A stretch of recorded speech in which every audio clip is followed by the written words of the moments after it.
Good morning, good afternoon, and good evening to everyone. Welcome to the Washington Outsider. My name is Irina Tsukerman. I'm the editor-in-chief. Today we're discussing the catastrophic situation in Afghanistan, the roots of the crisis we are facing today, and the future, the prospects for the future under the Taliban. Is it going to be democratic as the Taliban claims? Are we going to see the return of the events the last time the Taliban had control of the country?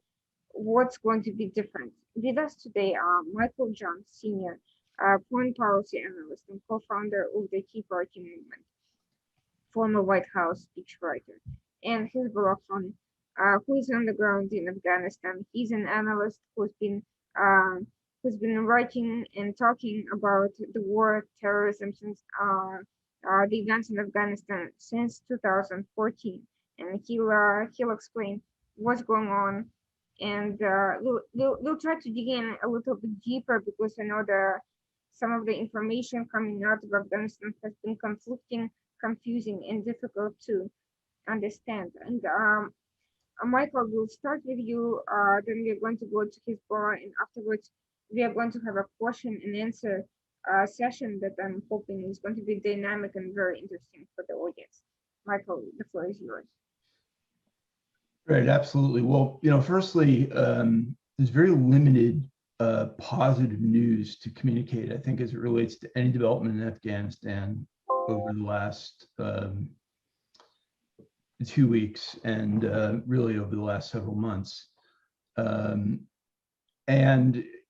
it's almost very difficult when you look at, from a US policy standpoint, to say these were oversights or even mismanagement. And it appears, starting with the abandonment of the airbase in July, which was done in the middle of the night with no handoff, really officially, to the Afghan military.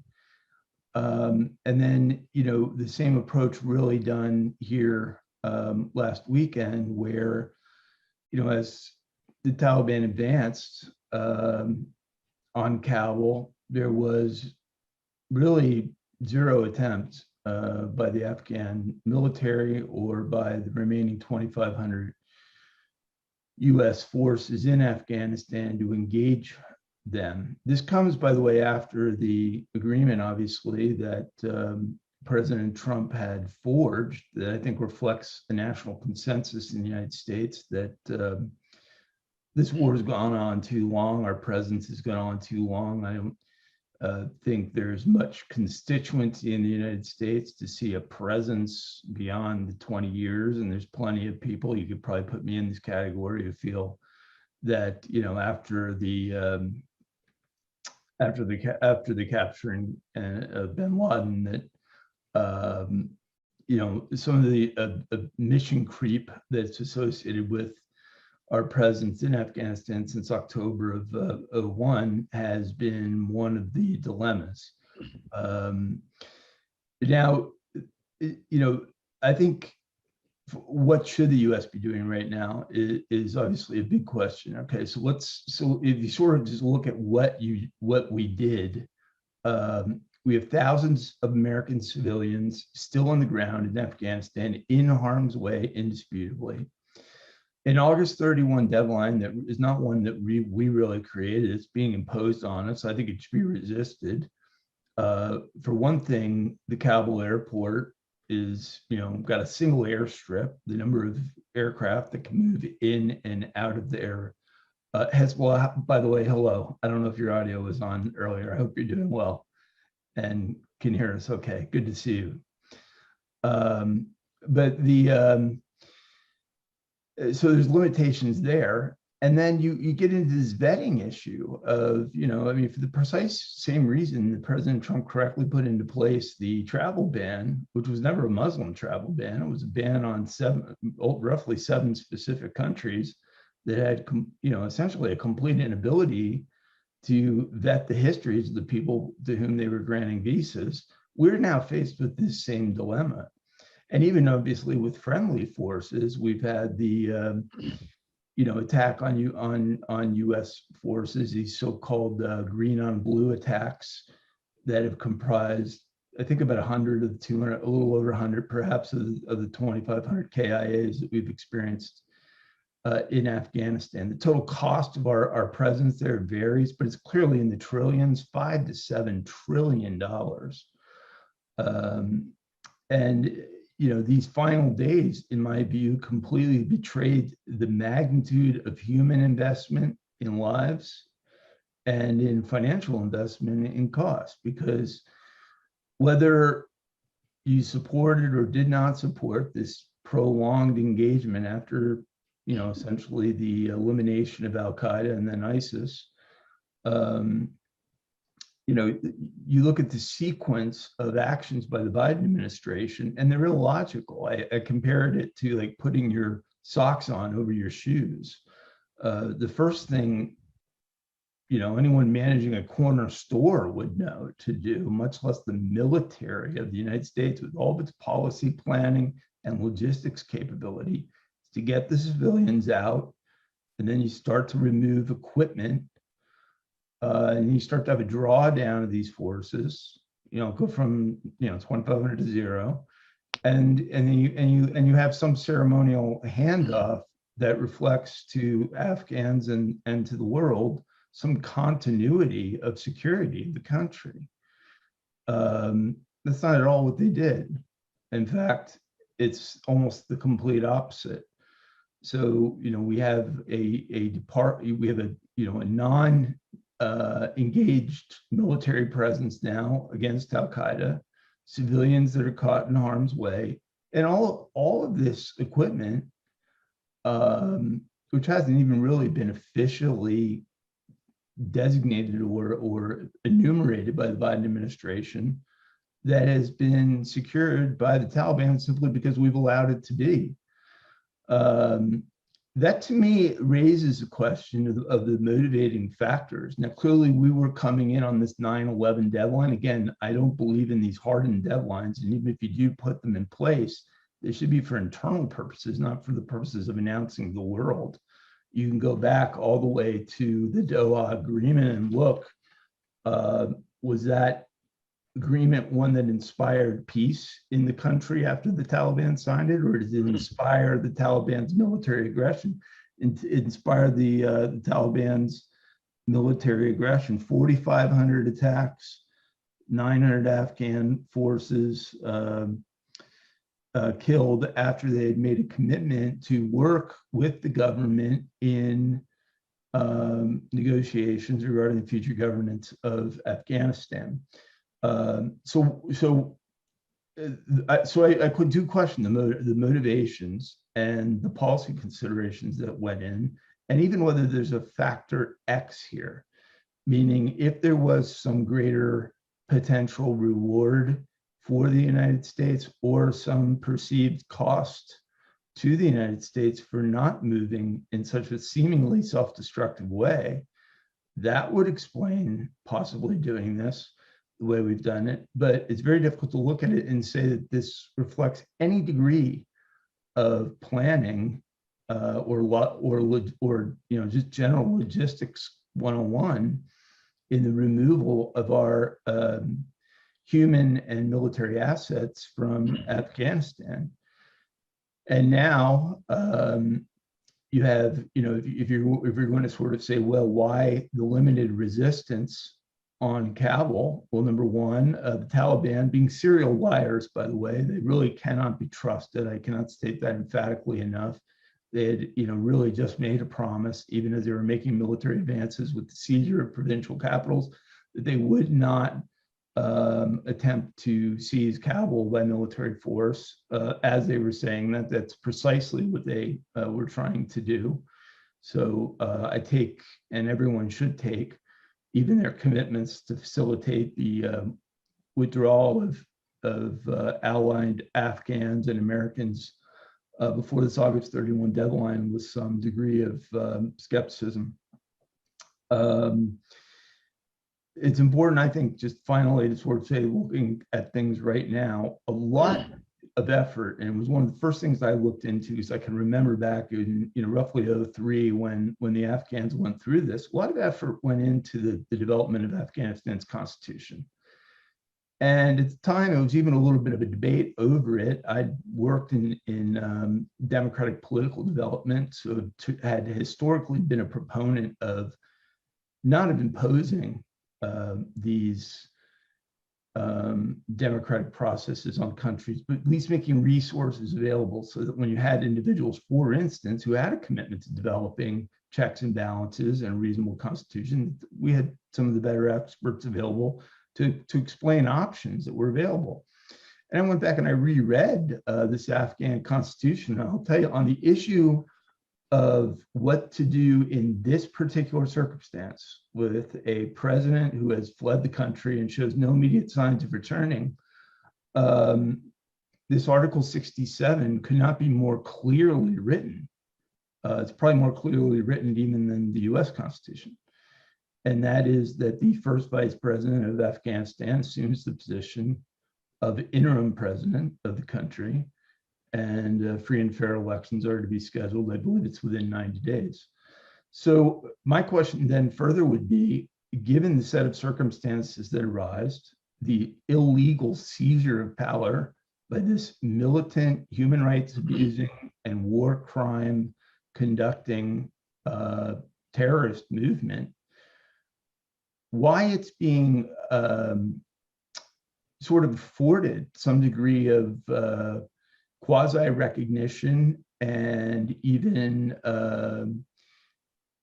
respect. There should be condemnations of the Taliban's violation of their agreement, condemnations of their violation of the rule of law and constitution, condemnations of what are clearly violations of international guiding principles and commonly accepted practices, and a clear, emphatic recognition that the Afghans, which by the way were 500 men and women in Afghanistan who deliberated over this document back in '03 and was adopted by the president, did so for a reason. And that was that in a situation like this, that it would be taken seriously.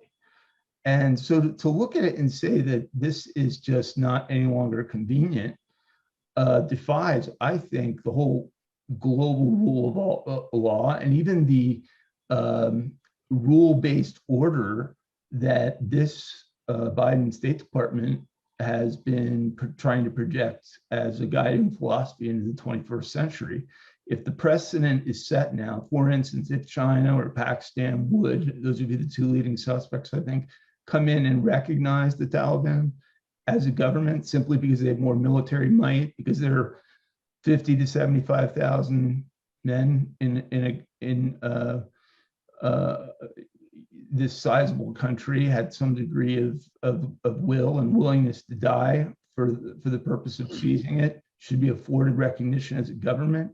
That's a message that we send universally. And there's plenty of people out there fully prepared to recognize a government in Tibet, a government in East Turkestan, a government in Hong Kong, and Pakistan's got its share of disputed provinces that would like either independence or withdrawal.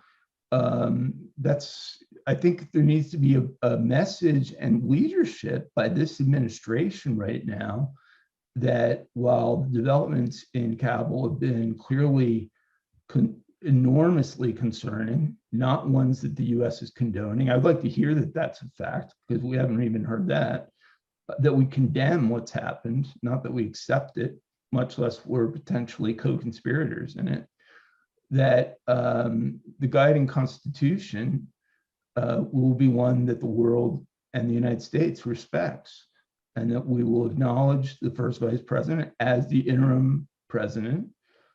We should be working with them to make sure they too live up to the agreement, meaning that these elections are in fact planned because it's an interim role. But the course forward, according to constitutional rule of law, in this scenario, could not be more clear under this Article 67, which I'd encourage anyone who's interested to go and read. And so that's option one. And then option two is that we're in a rule of, of the jungle, basically, where the message we send to the world is amass enough military might and enough fringe individuals willing to die for some purported cause and seize control of a government anywhere in the world, or a provincial government, and you run the possibility of being rewarded by recognition from the government. And so it's concerning to me, in at least two countries' cases, probably three. I put Qatar in there, Pakistan, China, probably Russia as well, as four countries whose engagement with the Taliban has been enormously constructive to global stability, setting bad precedent. And it would be, I think, advisable for the US right now to be issuing public statements along the lines of what I just communicated and making it clear and ahead of state communication. That's the expectation in the United States of America. Many of these countries supported Trump's agreement, and the principle of that agreement was not one that the Taliban would be afforded a green light to launch a military assault on Kabul and assume control of the government and its ministries. So that's sort of where we are. Meanwhile, the first vice president has moved into the north, which has historically been, the Soviets weren't able to secure that region during their occupation, with the brave resistance at that time, and the Taliban also historically have not fared well up there in the Panjshir Valley. So there is the possibility, for and probability really for resistance to the Taliban. And I also think any recognition of the Taliban as a government is going to be for Ahmad Massoud and the rebel forces that are now amassing in the north, and in the tune of thousands of trained fighters, people face the best, a lack of incentive to participate in discussions, even though, to their great credit, they have said their goal is peace, not war, and they want to be participating in those discussions.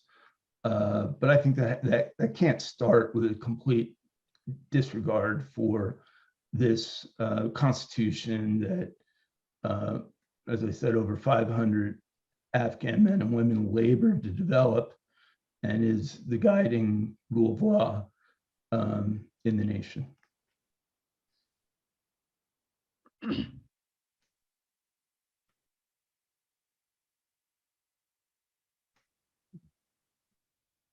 Thank you so much, Michael. We'll be back to you with many questions afterwards. And right now, I'm giving the floor to Hizballah to brief us on what's going on, where he's at, what he's observing, and what is and isn't happening, because there's been a lot of conflicting information and a streaming flow of rapidly evolving developments.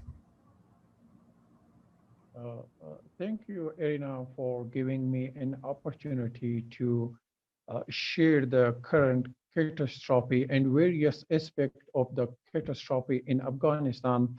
I will try to share the complete scenario within a few minutes. Currently, the entire system of Afghanistan is locked. There were 63 universities, hundreds of colleges, and thousands of schools across Afghanistan, and millions of students were studying in these educational institutions. Now, these all educational institutions are closed, and millions of students are deprived from their educational rights. Similarly, across Afghanistan, the entire banking system is shut, and there is a big issue of shortage of cash and money. The people have money in their accounts, but they are not able to take out that money from their accounts. There are lots of people who work with the previous administration, and the journalists, political activists, politicians, and officials that want to flee and leave Afghanistan, but they don't have money in their pockets. So this is one of very big issues in Afghanistan. And similarly, if we see the entire health system is closed, the entire on the one side, the Taliban captured whole main highways. The people are unable to go to other cities, areas, because on the main highways there are Taliban, and the people can't go because they feel fear that the Taliban would capture them and then take revenge from them. On the other hand, the entire airports are also closed, and by flights the people are unable to go to other cities. Similarly, the inflation has almost doubled. The rights of the foods and other goods has doubled. And the biggest issue of Afghanistan currently is a unprecedented and huge brain drain of human history. Lots of highly educated people, including professor, lecturer, journalists, political scientists,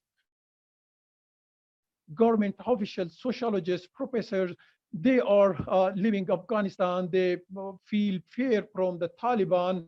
And the Taliban has also terrorized these people, and the Taliban are pressurizing these people to flee Afghanistan because they want that they should not face any resistance from the civil society within Afghanistan while imposing draconian and brutal laws in the future, but which will lead to to a complete collapse in Afghanistan, because the Taliban don't have a institutionalized capacity and institutionalized knowledge. The number of the Taliban is almost 50 to 60,000, and they don't have even 10 master degree holders. On the other side, they are pressurizing the intelligentsia to leave Afghanistan. The whole economists of Afghanistan are leaving. So after, and on the other side, the Taliban don't have a single economist.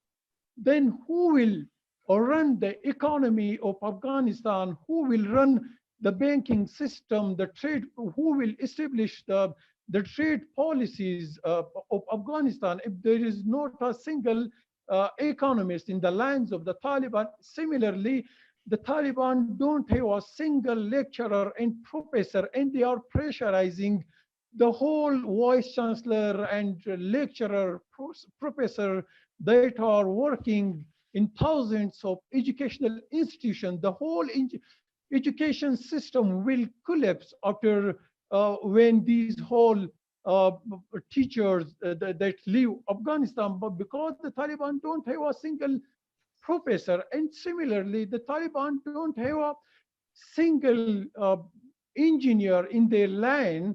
If these all engineers leave Afghanistan, then who will maintain and develop the Afghanistan infrastructure? Similarly, there is one more big issue. Almost uh, a half million people have been displaced during the recent wave of violence. People are going to other places in order to secure and protect their life from the Taliban.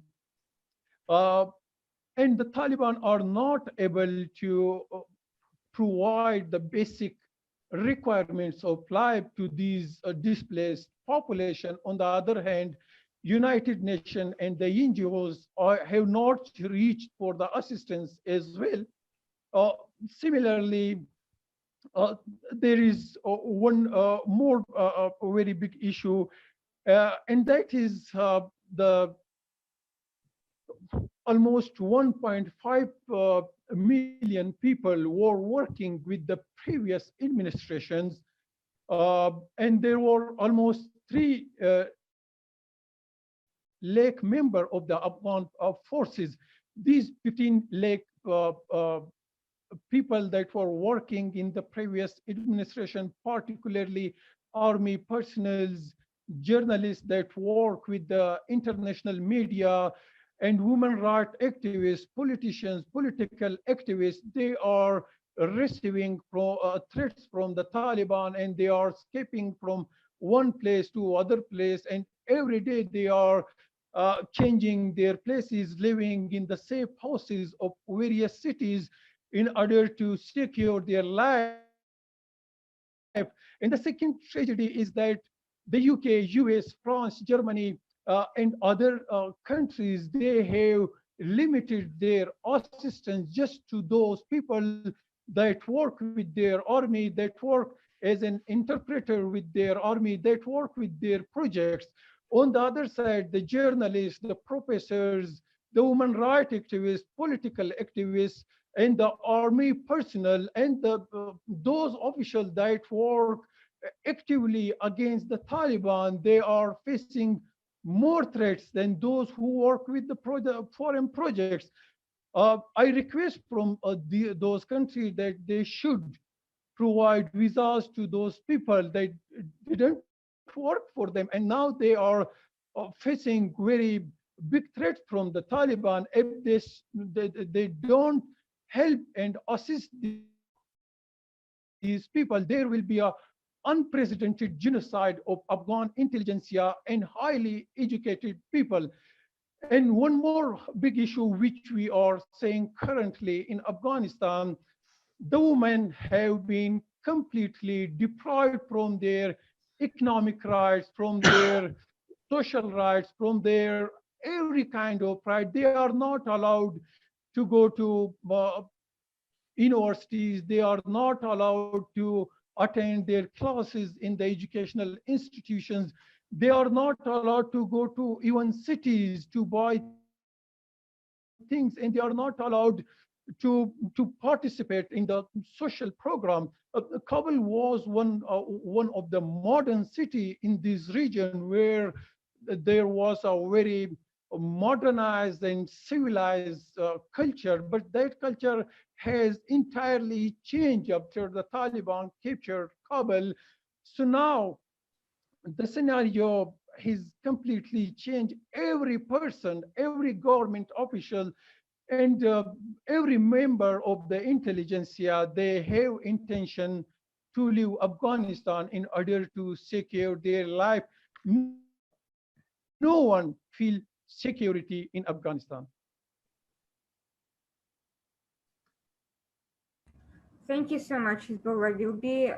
I'll be back with you with the questions about what you just said. But right now, the picture is rather dreadful, and because the U.S. coverage has been so focused on U.S. citizens and the events surrounding the chaos at the airport and the fact of the abandonment of the weapons in American citizens and interpreters, it hasn't really there hasn't been much coverage about what's actually going on in terms of Taliban doing with the rest of the country, and that's an issue definitely worth coming back to. Now, to Michael, I wanted to start by getting a little bit into the background to the situation, because a lot of the people who have been half paying attention to Afghanistan for the last 20 years and recently are waking up to what's going on there, they are kind of, a lot of them have been blaming the US for creating the Taliban. They're saying, oh, well, the US armed the Mujahideen against the Soviets, they created the Taliban, they created Al Qaeda. Obviously, this is not accurate. But what is accurate is that at some point, the US went from supporting people like Ahmed Shah Massoud to kind of starting to potentially with Pakistan's ISI intelligence service assistance embrace some of the hardliners who went on to form the core of the Taliban, who went on to study in Pakistan, study Islamic law, become very militant, and essentially formed ties to local criminal groups in Pakistan as well, and came back as this as part of this more radical movement, which went on to gain significant support across the country. How and now we are seeing the Haqqani network, another criminal slash terrorist extremist subgroup, leading the way and potentially managing at least a portion of what's going on. What exactly happened? How did the U.S. go on from arming what Afghan tribes that were extremely anti-foreign intervention to people who essentially sold out to Pakistan's foreign intervention?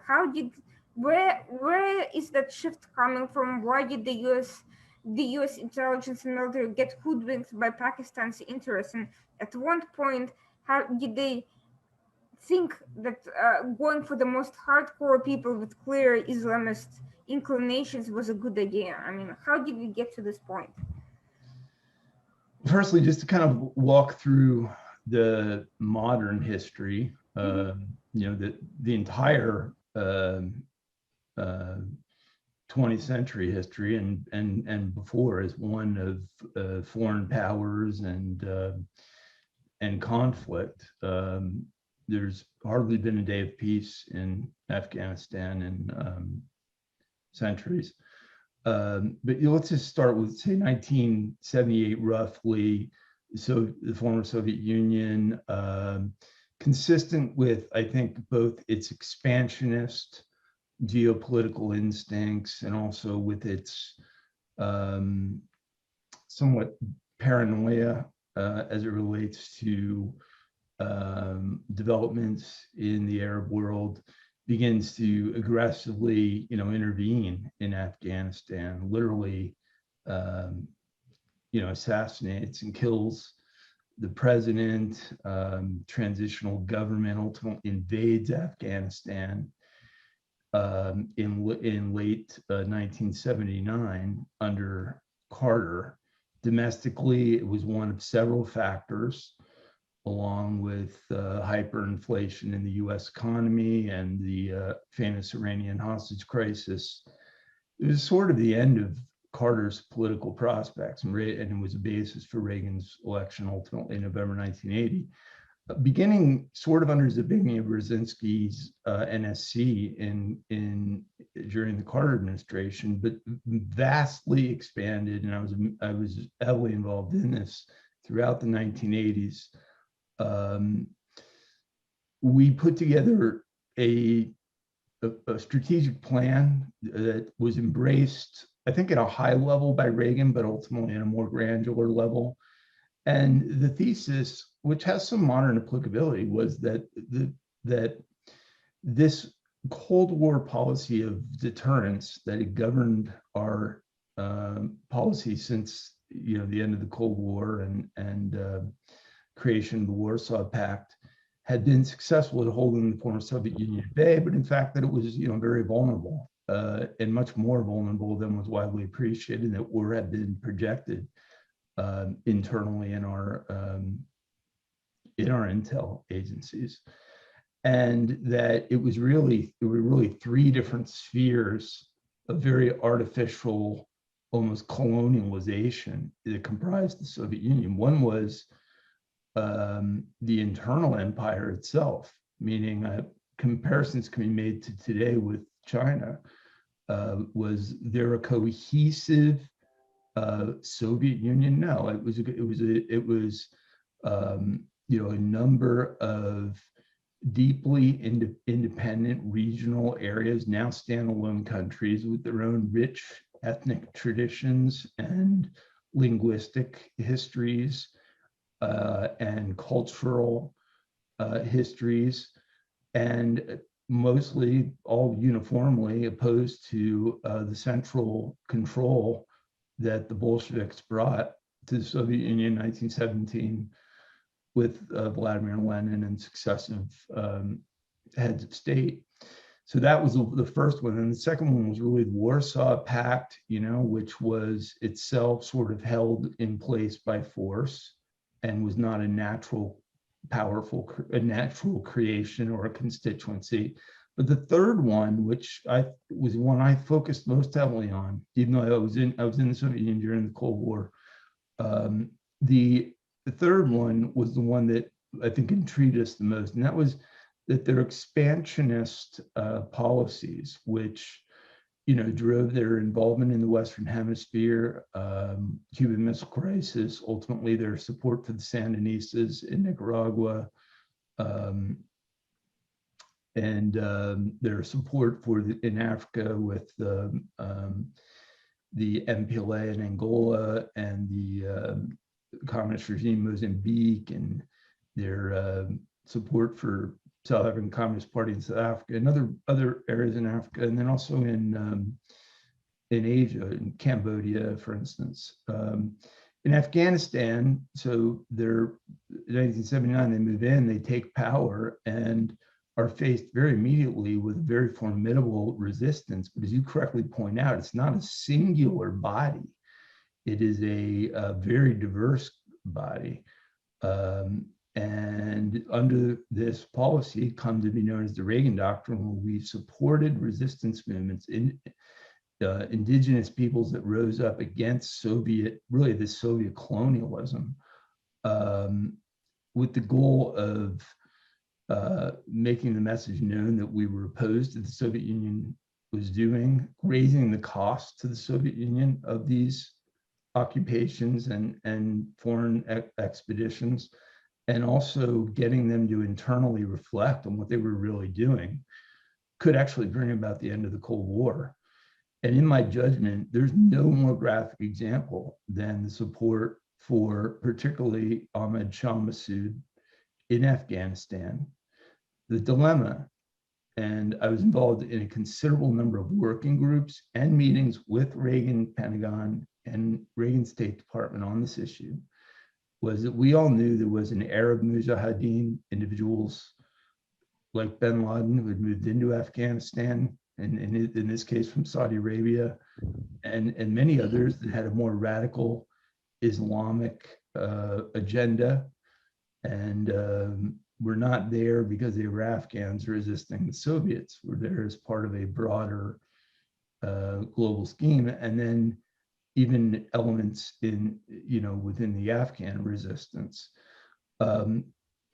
Because of the geographical nature of the mountainous terrain, I would say, of Afghanistan, this aid and military support for the Mujahideen really had to be channeled through Pakistan. And because we had to interact with the ISI, and I have to tell you that they were uniformly misleading to us as it related to how this aid was being disseminated. I mean, we, reiterate where it was to go, and it would get fixed for a while, and then it would and then the next thing you know, you would hear it would be diverted to some of these more radical Islamic forces that they ultimately became aligned with. So the Soviets withdraw in 1989 because Gorbachev labels it a bleeding wound, I think was the phrase he used. There's other terminology, but it became their Vietnam, in part because we provided Stinger missile technologies to the Mujahideen. We gave them the ability to shoot Soviet aircraft out of the air with relative ease. These are heat-seeking missiles, so it didn't even take a whole lot of training. Basically, you would launch it and it would gravitate to the plane, and so their ability to command the skies was impaired. And then once you get into a ground war in these territories that you don't really know geographically against an indigenous resistance force that does know it and is very dedicated, it was a lost cause. But Ahmad Shah Massoud visited the United States several times, and I want to tell you, he was a very, obviously, while Muslim, a very inclusive leader. Routinely, I mean, there's many religious figures, also Christians and Jews, who had visited with him that he prayed with. I think there was a phrase he used, we all pray to the same God. He's a believer in federalism in a decentralized Afghanistan, acknowledging what I think is the obvious reality that you can't eliminate the Taliban politically because they have a constituency of it'd be interesting what Hezbollah thinks that number is. It's certainly less than 25%, not much more than that. Maybe a third or less, could be as low as 20%. And I think that's going to continue to diminish over time. But the Tajik, predominantly the Tajiks that are in this Panjshir Valley in the north, have nothing but distaste for the Taliban and the way they've gone about things, and are formidable fighters. Now, the mistake that was made, in my view, in U.S. policy, and this is where I think that you get into the complexity of both that even I've confronted, both being engaged in some of these policies that are deemed today to be neoconservative in nature, but also as someone who supported Trump's agenda of ending these prolonged wars, understanding that while they can be presented as black and white policy options, they can be complicated. And so when the Soviets were drawn out, Clinton really didn't pay much attention to Afghanistan after the Soviet departure. And one thing I think we've learned about Afghanistan, and this is clearly reflected in the emergence of ISIS, both there and in Iraq, is that when you create power vacuums, there are plenty of threatening forces that will emerge that have ideological and militant resolve and are committed and capable of filling that void. And it's one of the great lessons I think we always need to be conscious of, is that when you remove a regime, or you remove even a political or military force that might on the surface seem to be threatening, that you have to always ask what comes next. It was something that Carter did very poorly in Nicaragua, very poorly in Iran. He undermined the Shah because of perceived human rights violations. He undermined Somoza for the same reason, without any regard as to what would come next. And of course, in both cases, you had, intensification of human rights abuses, actually worse than existed under the regimes before them. And they ended up being enemies of the United States in the case of the mullahs, the Ayatollah in Iran, and the Sandinista regime of Daniel Ortega in Nicaragua. And so I think that in Afghanistan, really, in our absence, we allowed the Taliban and Pakistan's support for the Taliban, which cannot be underestimated, meaning as well, I think alluded to, many of these individuals are trained in really religiously dogmatic Islamic schools in Pakistan or in Afghanistan. And they've learned basically there's two functions that I would say the Taliban are capable of. One is the religious doctrinaire enforcement of this very archaic, hardened view of society and the suppression of human rights. And then the other is their militant capabilities. Completely lacking is any of the operational functions of how you build infrastructure, or how you keep water and electricity running, or how you meet varying political or ethnic diverse aspirations of a complex country. And so we're on, in the current state, in my view, again, another completely dangerous path where the Taliban cannot be trusted. The same document that they signed saying they would engage in talks with the Afghan government when they actually waged war against the Afghan government, also included their promise that they would not harbor or support Al-Qaeda, which has, one of the benefits of the last 20 years is their capabilities in Afghanistan have been diminished, but they're always seemingly replenished when there's a power vacuum.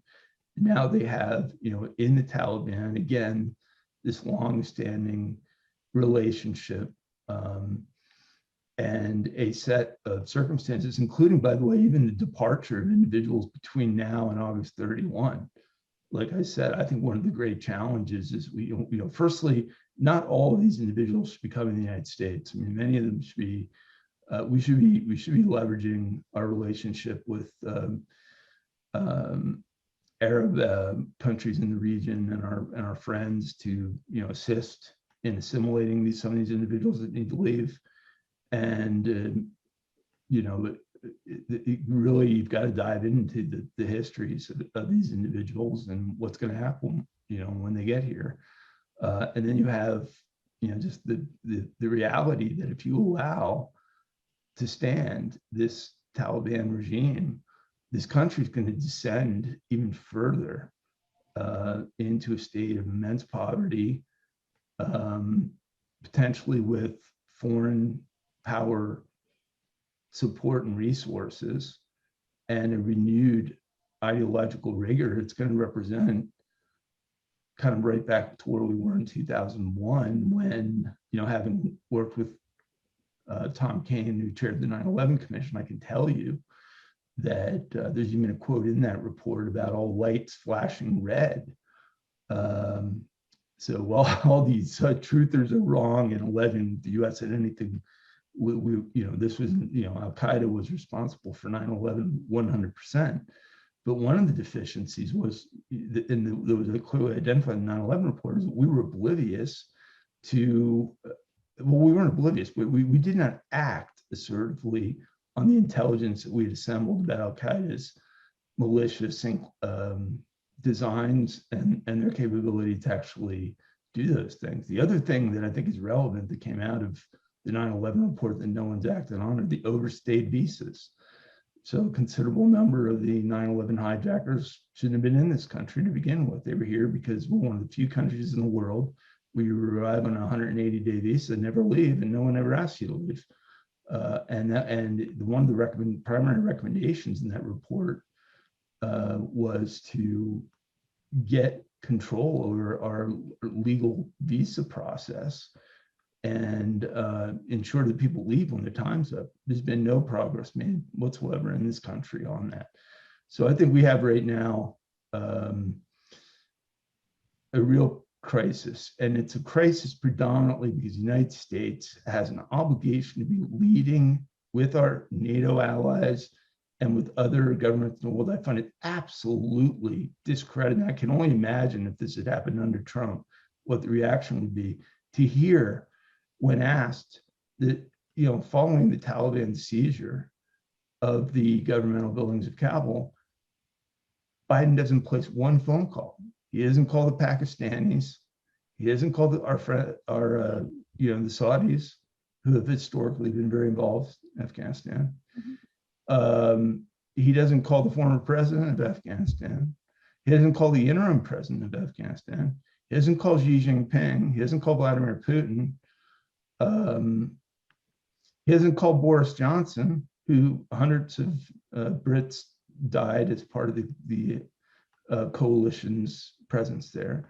So, and it's, in essence, again, I think bolstering my thesis that instinctually and based on the facts, I feel like we don't have the full story about the real motivating factor behind not the departure from Afghanistan, but this seemingly irrational approach that was taken to the departure, done completely backwards, that we're now having to deal with the ramifications of. And I think it's very difficult, frankly. There were up to 300,000 Afghans who cooperated with the United States during the last 20 years. I think we've gotten 10,000 out to date in, a week, with, about 10 days remaining before this deadline, which to me, by the way, it's a completely artificial deadline. Why does this have to be completed by August 31? What is the danger of extending it another month or 2 months? It seems to me that nothing except this hardened my way or the highway philosophy that the Taliban seems to bring to just about everything they do. And it's another very negative sign because this is the way they're interacting with us when we have some degree of influence over how things could go in Afghanistan. And once we depart, that influence inevitably is going to diminish considerably. I also think we need to be looking very favorably and listening to the interim president and to Masood. And I think that their guidance could be helpful at this point as far as what they see developing and what their intentions are. They have relations with many governments in the world, so I'm not trying to present them as, you know, the Churchillian allies of Afghanistan, but they are friendly to the United States and have a history of working constructively and successfully with us. And they could, and his father, known as the Lion of Panjshir, controlled up to about a third of Afghanistan at a point, and is held in great high regard throughout the country as a national hero, and went on to be defense minister, obviously. So that I think is kind of where I see U.S. policy going. And one final point is that, you know, again, another Biden mismanagement. When I look at the factors and considerations that went into the unwillingness of the Afghan army to put up any resistance to Taliban, back in April, the Biden administration had shifted from paying the military directly to having them paid through the government indirectly. So we essentially offloaded the function, paid the government to in turn pay the soldiers. Well, case after case after case of government worker and military worker and soldier, I've heard, you know, example after example of people who haven't been paid in 4 months. And that could not have been a terribly inspiring reality as it relates to their willingness to fight for a government that was at its very top levels. I don't want to say it went much deeper, but its very top levels corrupt. I mean, willing, you know, to put its own personal financial needs against the needs of the country. And that had been an ongoing concern. They had these so-called ghost soldiers that would exist where, you know, Afghan army would overinflate the number of soldiers that they were ostensibly commanding, and they would take payments that were inflated over what they actually were, and pocketing the differences. And that level of corruption was certainly an unhelpful factor as far as what actually developed. But I think it's an oversimplification to say it all just boils down to that. I think this, you know, ultimately goes deeper to geopolitical considerations and what the thinking of the Biden administration was in the sequence of events, because it's really to date, even though he's been given a few opportunities to explain it, the more he explains it, really the more questions arise as to why would you not get these Americans out first, then the equipment, then have a drawdown and a handoff ceremony, as opposed to now being put in this position where American lives are in danger. The Taliban did hold a press conference today, by the way, where they said, oh, we'll allow individuals to leave from the airport. They have not been over the last week. They've been harassing, fighting. There's been deaths at the airport. In a way, you have to say, how is it possible, given that for about 2 years at least, we've been committed to this full withdrawal, that the Pentagon and the policy planning processes of the leading superpower in the world, the United States, could allow this to descend into such complete chaos. And I think there's some factor X's there that we haven't yet identified. We've touched on some important points, and I'll get back to them. But now I want to come back to Hizbollah and ask, and before we delve into the future and what Taliban is planning to do, I kind of want to make sure that the audience understands what we're dealing with exactly here, because at one point, there's been a lot of side conflicts that went largely unaddressed. At one point, there was a proxy conflict between Iran and the Saudis, with Saudis uh, basically arming some Sunni groups and Iran backing some Shia groups. At one point, Saudi Arabia backed Taliban. They switched to backing the Afghani government around 2012. Iran has been cutting, at the very least, cutting deals with Taliban, but also is seen as essentially now supporting them with an interest of having the U.S. out of the country. And at one point, Pakistan started claiming that the Taliban had split into two factions, and that the faction that remained in Afghanistan is actually hostile and dangerous to Pakistan and more extreme, and so on and so forth. Could you explain to us what's all of that about? Where do we stand now? Can we expect a renewal of tribal and ethnic conflicts with state actors meddling in?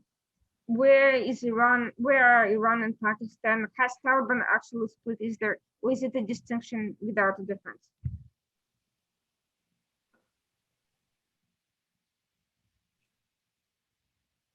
That's for you, Hizballah, I think, right? Hizballah? Is that for me? No, for Hizballah, Oh, but yeah. Can you hear me? Us? Your audio on?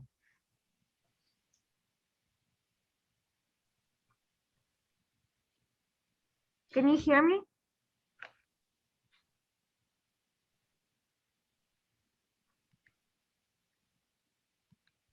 Can you message him?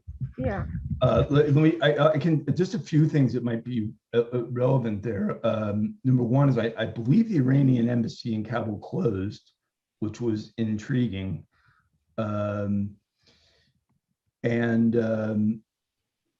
two, Pakistan obviously arising to say that they would host these, negotiations, which, again, I just think it's not the ideal source. The Saudis, of course, deeply concerned about the broad Al-Qaeda, for those unfamiliar, is a broad network of subordinate organizations that have operated throughout the world, and that includes their presence in Saudi Arabia as well. So it's a legitimate security interest, I think, for the Saudis to not see terror groups emerge, period. And and I think it's important to recognize that Saudi Arabia is not engaged in the support of terrorist movements. This assumption that somehow they were implicated in 9/11 is inaccurate, because Saudi citizens were involved indisputably. Does not implicate the government. No higher cause was really served by the Saudi government from this. And Saudi Arabia's primary security concern, understandably, is with Iran and their support for the Houthis in Yemen and the development of their nuclear weapons program, which, in my view, the Saudis would view as necessitating the development of their own nuclear weapons program.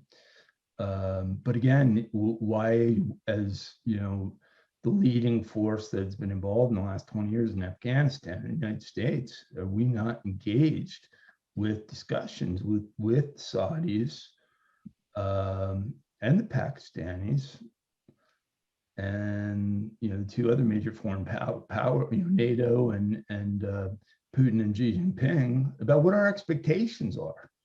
Because we really have not issued any formal condemnation of this extraordinary act of, and this was a brutal, violent takeover.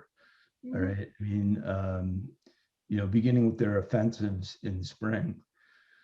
There's been no official condemnation, no official communication with any heads of state about what our expectations or intentions are of them. That's not the way leadership should be projecting itself in a moment like this. You have to make it known to them what they want to do. And so I gave you my thesis on the Constitution. Now, I'll tell you also that I've run that by some people who also share the vision that I think we share for a stable, peaceful, and hopefully one day prosperous Afghanistan.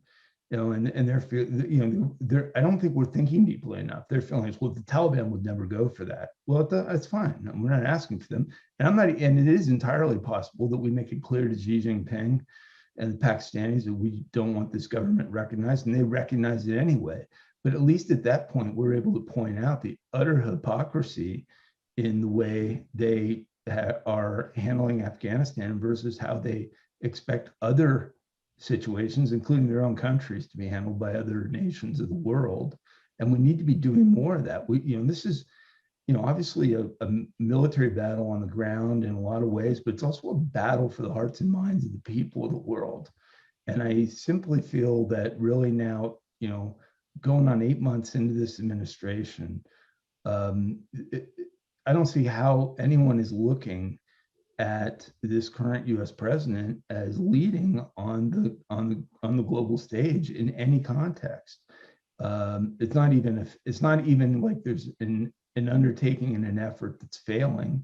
The effort isn't even being attempted to be seized, which again suggests to me, what were we being told by other forces about expectations for the departure of these troops, because it made no sense to do it the way he did it. Yeah, right. So kind of, Hizballah, can you hear me now? Yes, I'm hearing you. Okay. So I wanted to get back to the situation about Taliban and where they are situated. Pakistan has been making statements that supposedly at one point Taliban has split, that there is the faction that's in power in Afghanistan now is the more radical of the two, that they are actually a danger to Pakistan's own security and so forth. Is there any accuracy to these statements? What is actually going on? And does Taliban have friendly affiliates remaining in Pakistan? What's the actual situation? Pakistan has been enormously supported the Taliban, provided sanctuaries for 3 decades to the Taliban, because they have lots of concerns with the Afghan government. The first, Pakistan has some demands from the Afghanistan. The first demand is that after Pakistan lost almost half of Pakistan in 1771, that name was Bangladesh. After losing Bangladesh, there was one more issue emerge for Pakistan, because the British Empire divided Afghan land on two parts. And the one part like Quetta and Peshawar and other areas that were basically part of modern Afghan state. But now, after the emerging of Pakistan, these lands became the part of Pakistan. But since then, the Afghanistan rejected the emergence of Pakistan in the United Nations, and they are not ready to accept Durand Line as a recognized border, and they still want from Pakistan that give us our land again. On the other side, the Pakistan want from the Afghan governments and their leader that please accept and recognize Durand Line as a international border and stop this issue anymore. So on the other side, the Taliban they are saying that we are Muslim and we don't believe on boundaries, and they don't have any, they are not demanding from the Pakistan that give us our land again. this is the post. That's why the Pakistan want to reinstall the Taliban, and the Taliban is not any major issue for the Pakistan. The second major issue, Pakistan is a country where their economy is 70% dependent on the agriculture, and almost 60% water of that agriculture come from the Afghanistan rivers. Now the Afghanistan have made many big dams across Afghanistan in various parts, like Salma Dam, like the dam in Nimroz. They are saying that they are making their own dams so as to make and develop their own economy. So now that the Afghan government has curbed and stopped their water for the Pakistan. So the Pakistan said that please don't stop these water. It will make a very big economic crisis for the Pakistan. And there is a lot of more issues. They constantly demanded from the Karzai administrations and the Ashraf Ghani's administrations that accept Durand Land has a internationally recognized border, and don't make dams in Afghanistan because that will boost the economic crisis of Afghanistan. But Afghan government was constantly making dams. So now the Taliban don't have any issue for the Pakistan. The Pakistan also want that the Pakistan have concerns with the India, because in the Bengal, the Bengal liberated from Pakistan by the Indian army, and for the first time in the human history, when the war started in the Bengal, when the Indian army entered to Bengal, more than 92,000 Pakistani army surrendered before the Indian army. And it was India that liberated Bangladesh from Pakistan. And now Pakistan have concern that if the India increase their influence, and if they make more embassies in Afghanistan, similarly, the India will repeat their history in Afghanistan as well. They will enter their army in the parts where the parts which was demarcated, which is the part currently of Pakistan. They will enter their army and liberate this part of Pakistan, as well as they liberated uh, from Pakistan in 1771.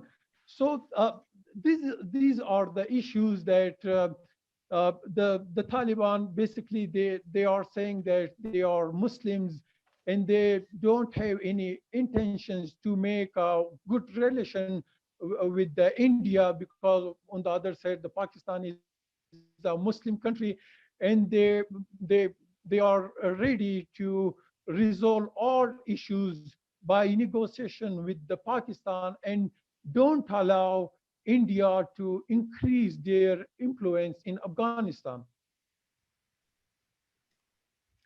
So in that context, we are seeing something interesting. Basically, the Taliban has emerged as a geopolitical Trojan force by Pakistan to assert its own geopolitical territorial interests, to ensure that nationalists or any national or local territorial interests in Afghanistan are not furthered by anti-Pakistani tribes, factions, and so forth. So now we are getting back to the Taliban and their own statements. Taliban are 90% Pashtun. Most of them are hardcore, educated in Pakistan, have close affiliation with the locals. They've stated, however, that they are planning to have a pluralistic democratic government, and that they'll take all these issues, ethnic and national interests from around the country into consideration. How reliable are these claims? Can we actually believe these comments? What's in from your observation is the actual plan for governance? Can you repeat your question because the internet is not Mhm. properly working here, so I didn't hear your question. Okay, so basically, I was saying that it sounds like the Taliban was a Trojan horse by the Pakistan to advance its own territorial interests because they're not nationalist, then and they're not likely to support any groups, factions, or tribes in Afghanistan that has claims to their own territories. So, um, but Taliban is also 90% Pashtun, and they stated that they're going to have a pluralistic model that follows democratic norms and is inclusive of different tribes, ethnicities, and views from around the country. How likely is that to happen? Do you think they would? How? What's their planned model of governance? Will they actually be inclusive? How can they be? Yeah, currently the negotiation is underway in the Kabul among the Taliban, ex-president of Afghanistan, Hamid Karzai, Gulbuddin Hikmatyar, and Abdullah Abdullah. Uh, there is two kind of situations. The entire 40 millions Afghans and these, the representative of Afghans like Hamid Karzai and Abdullah, they are demanding from the Taliban to maintain and sustain the current systems. On the other hand, the Taliban want a complete monopoly over the power, uh, and there is no any consensus on the major issue, because if the Taliban gain complete monopoly over the power, there will be just catastrophes, tragedies, and the collapse of institutions, because currently 1.1 million of 15 lakh people are working with the current administration, and these are the people who are running the Afghan system. The Taliban don't have any institutionalized knowledge, institutionalized capacity to run the institutions of Afghanistan. If they deprive these 1.5 million people that are working with the current administration, then there will be uh, economic crisis for these 15 lakh people. On the other side, the Taliban has also very confused in their stance. Before capturing Afghanistan, they were constantly telling to the international media that they would make an inclusive government in Afghanistan. But after capturing Kabul, now they are saying that the entire Afghanistan they captured by force, and now they have the right to make their own government. So now in that situation, a Taliban-based government and a government where the Taliban have complete monopoly of the on the power, that kind of government can't survive for 1 year, because inclusive government is very important in Afghanistan. You should include the the politicians of various ethnicities, because like you said that the Tajik ethnicity, the Uzbek ethnicity, the Hazara ethnicity, they don't have any, the Taliban don't have any support in these ethnicities, and the Taliban don't have any uh, included their leaders in their lines. So the Taliban should include the leaders of these ethnicities like Tajik, Uzbek, and Hazaras, and the Taliban should include all political parties, leadership, the leadership of all factions, and even the current administration. That kind of government can survive in Afghanistan, because we are saying that a major resistance are currently going on in the northern areas.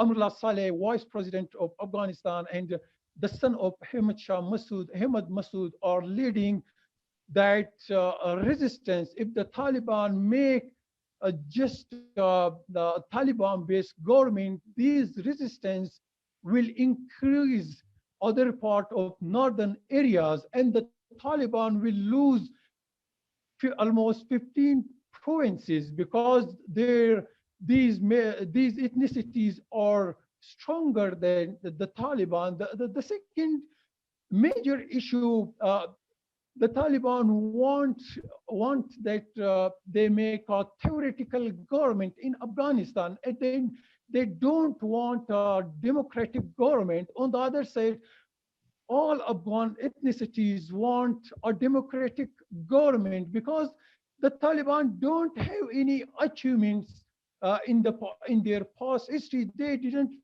make a single hospital, a single university, a single institutions during the past 3 decades, and they don't have any support in the population. I will share one survey of the Asia Foundations arranged almost 3 and 4 years ago. In their finding, they said that 92% Afghans supported the Ashraf Ghani's government, and just 4% Afghans supported the Taliban. And the Taliban know that they can't win a single seat of the Senate, a single seat of the National Assembly by the elections. So now they want permanent key ministries, key posts of the government, and they want that they are demanding from in the current negotiation that yes, we are not interested in the elections because they don't have any support in the population. They want to take out the whole decision making power and policy making power from the National Assembly, from the Afghan Senate, and they are saying that these all power should exercise by their Amir, the presidents of the Taliban. On the other side, Afghans want that there should be election, there should be elected member, and the power of the state should exercise by the Senate, by the National Assembly. If the Taliban refuse the demands of the Afghans, there will be another civil war in Afghanistan. So, you know, President Biden justified his decision to withdraw as rapidly as he did by saying that the Afghan people should decide their own fate. But it sounds to me like it was already pre-decided for them by Taliban in conjunction with other forces. We are hearing reports that the Taliban has been attacking and massacring minorities inside the country, like the Hazara, which had suffered tremendously in the past. We are hearing that there is resistance, of course, from the Tajiks and from Masood, and Taliban has claimed to have surrounded Masood's forces yesterday, but it's impossible to tell from here whether that statement is accurate or not. And we're seeing something interesting internationally. Long before Trump even had agreed to the talks with the Taliban, we have seen consistent legitimization of Taliban by the international community specifically. We've seen China, Russia recognize and negotiate with Taliban as with a parallel government as they rule militarily. We have seen Qatar open a political office in Doha for the Taliban and host terrorists who had been held in Guantanamo and released under Obama as part of an exchange for Bordeaux. We have seen this consistent effort to give Taliban political legitimacy. We've had rumors of several countries funding and arming them, and we have seen a great deal of legitimacy given them on a political level during the initial negotiations. And now I'm hearing rumors that in the past months or so, there's been some entities bribing senior Afghan government officials and military echelons, which has contributed to the collapse, to the speed that was far more rapid that the intelligence agencies had publicly anticipated, which means somebody was interested in bringing about this particular outcome. Somebody was funding the collapse of these institutions, and the US administration had to have some understanding of what was going on. So the process to bring Taliban to power has been going back years. It didn't happen yesterday, it didn't happen a month ago. How how is it possible then? On the one hand, you are saying that Taliban does not have a lot of popular support. On the other hand, you have Biden claiming that the Afghan people should define their own destiny, knowing fully well that there's been corrupt processes and the Taliban has been getting international backing despite having no popular support. So how do you reconcile these two issues? What is the takeaway here from these observations?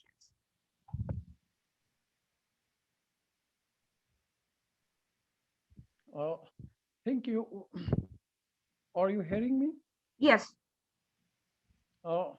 Yeah, as I said earlier, that the negotiation is underway in the Kabul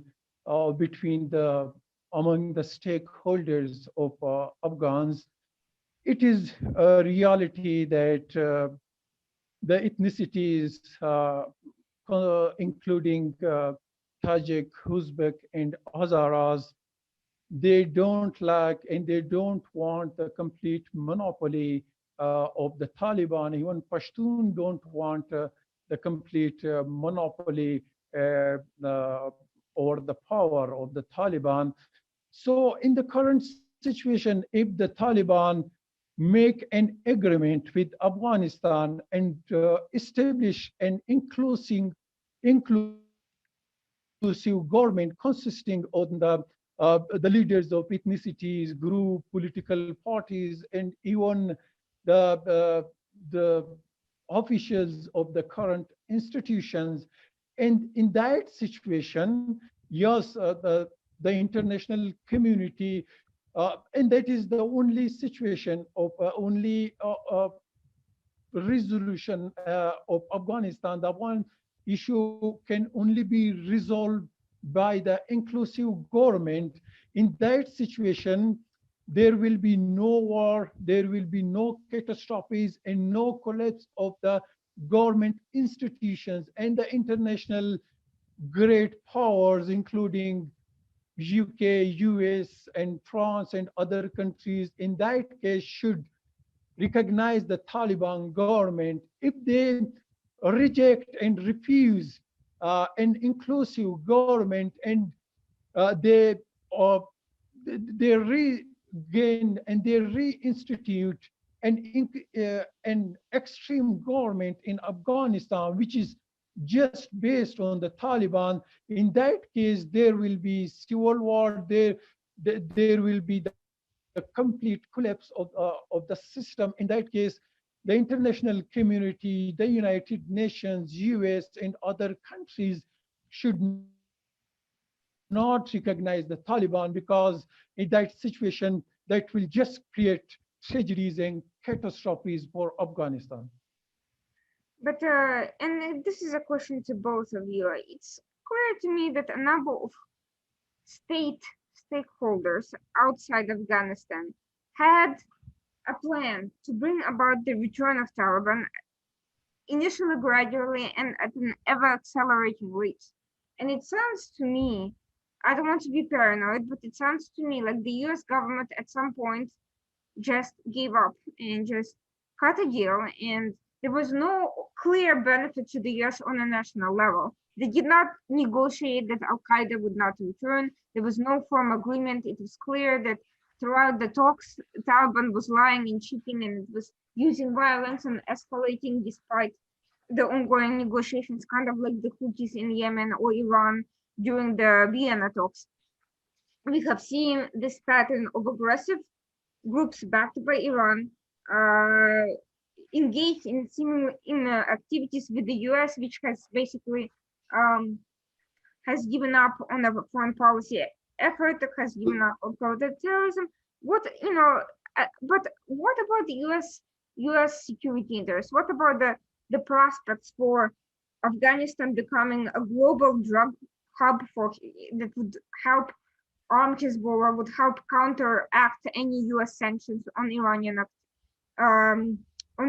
economy? The ISIS making a comeback, Al Qaeda making a comeback, Al Qaeda leaders coming back from Iran from Iran to Afghanistan, violent Taliban leaders coming back from Qatar to Afghanistan. We are seeing this regional realignment, even as Iran and Islamist groups have ceded, lost influence in some other places around the world.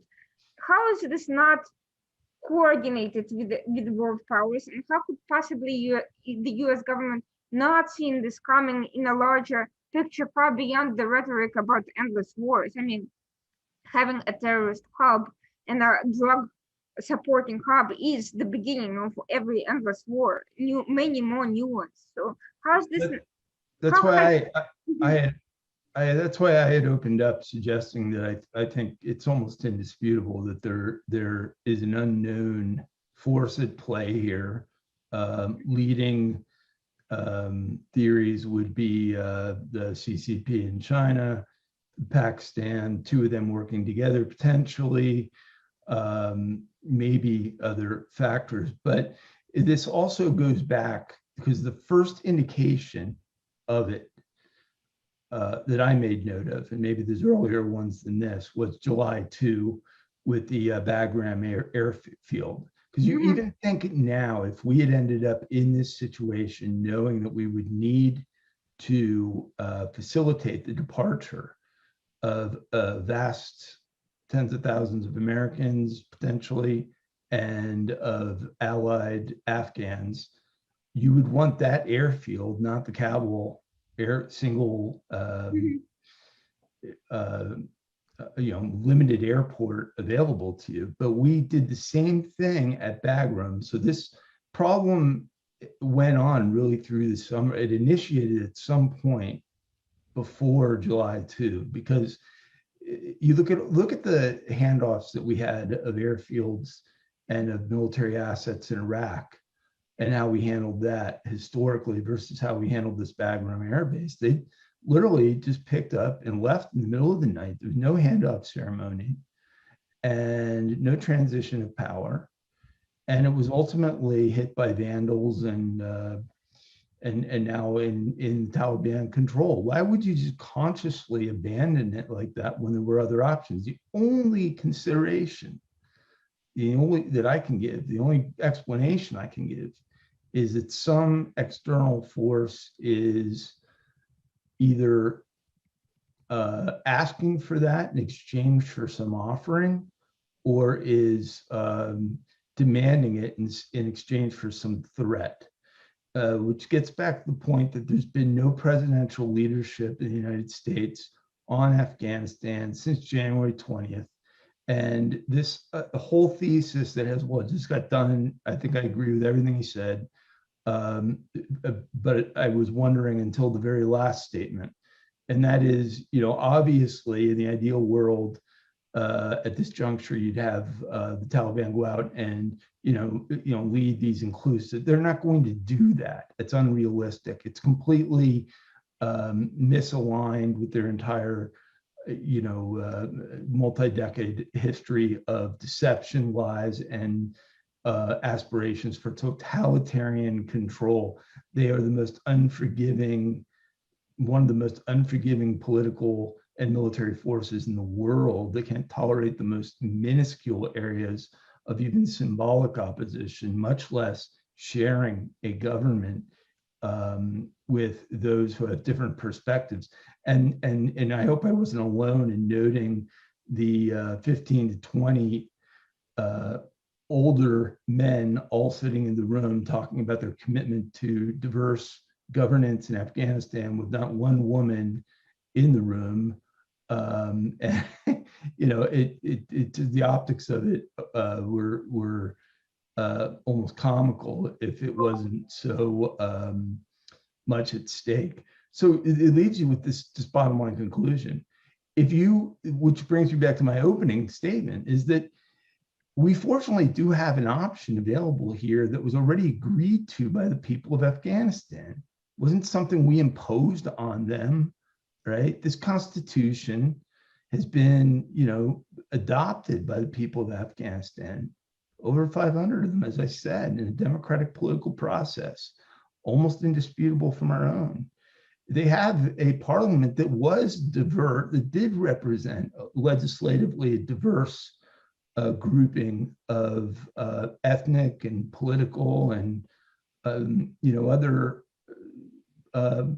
outlooks.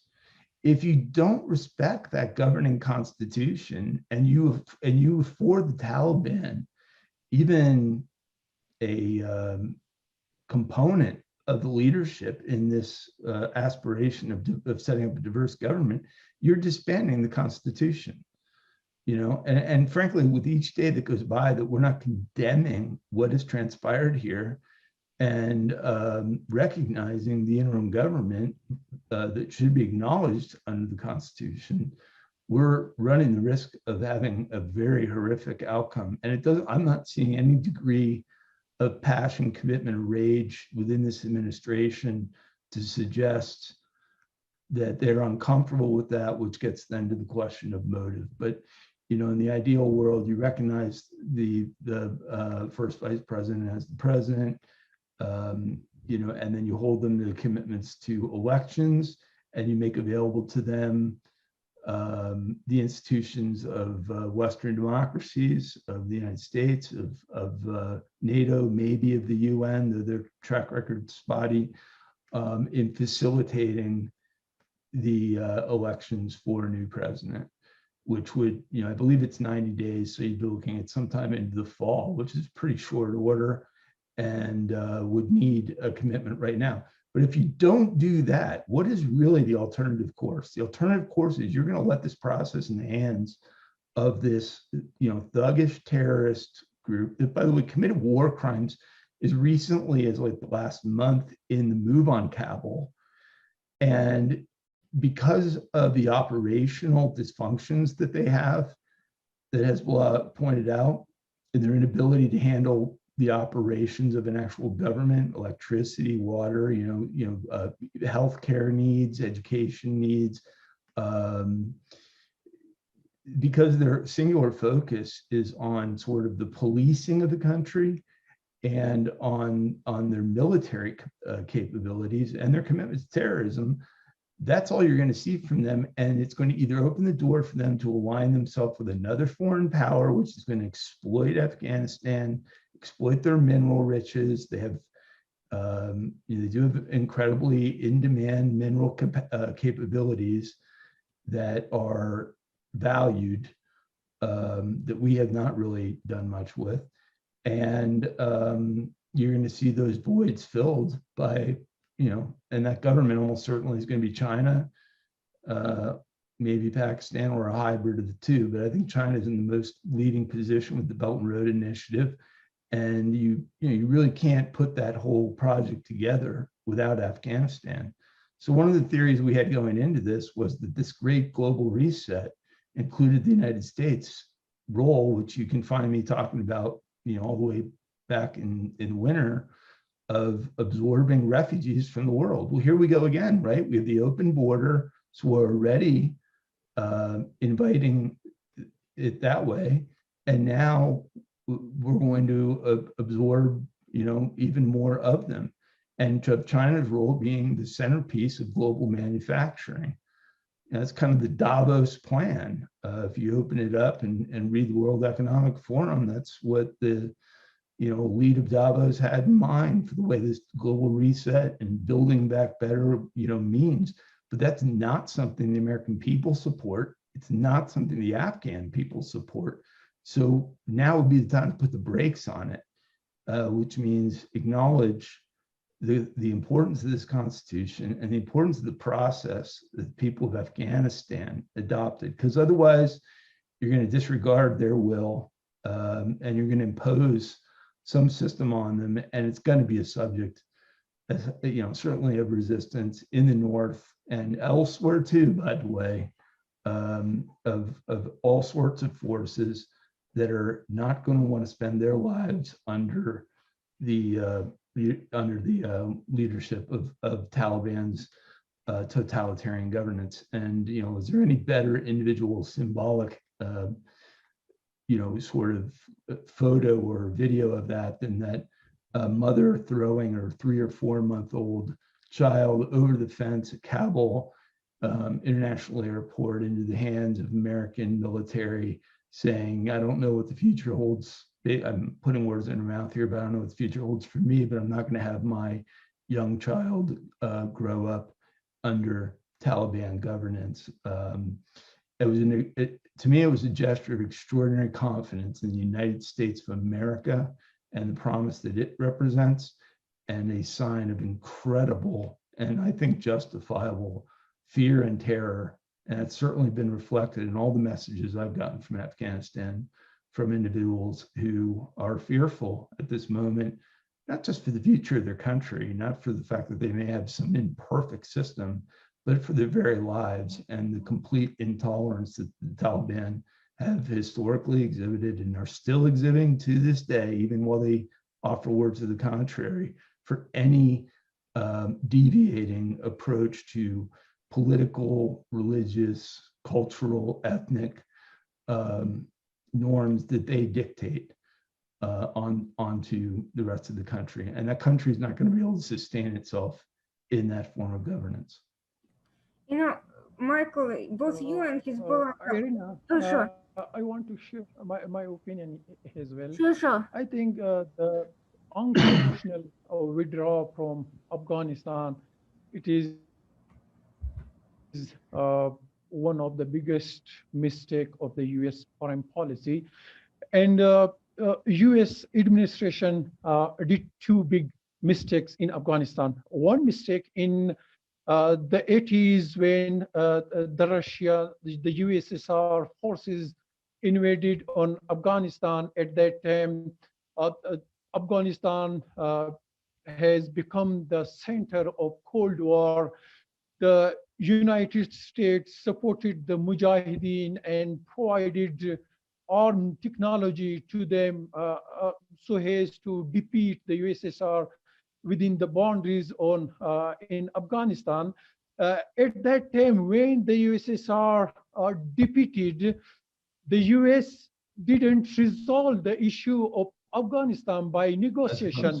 And the US, when the USSR left Afghanistan and the USSR, the US also left their responsibility, and the collapsed Afghan system. At that time, the whole institution collapsed, but the US didn't strive to make the institutions of Afghanistan and resolve the issue between Mujahideen and Afghan government.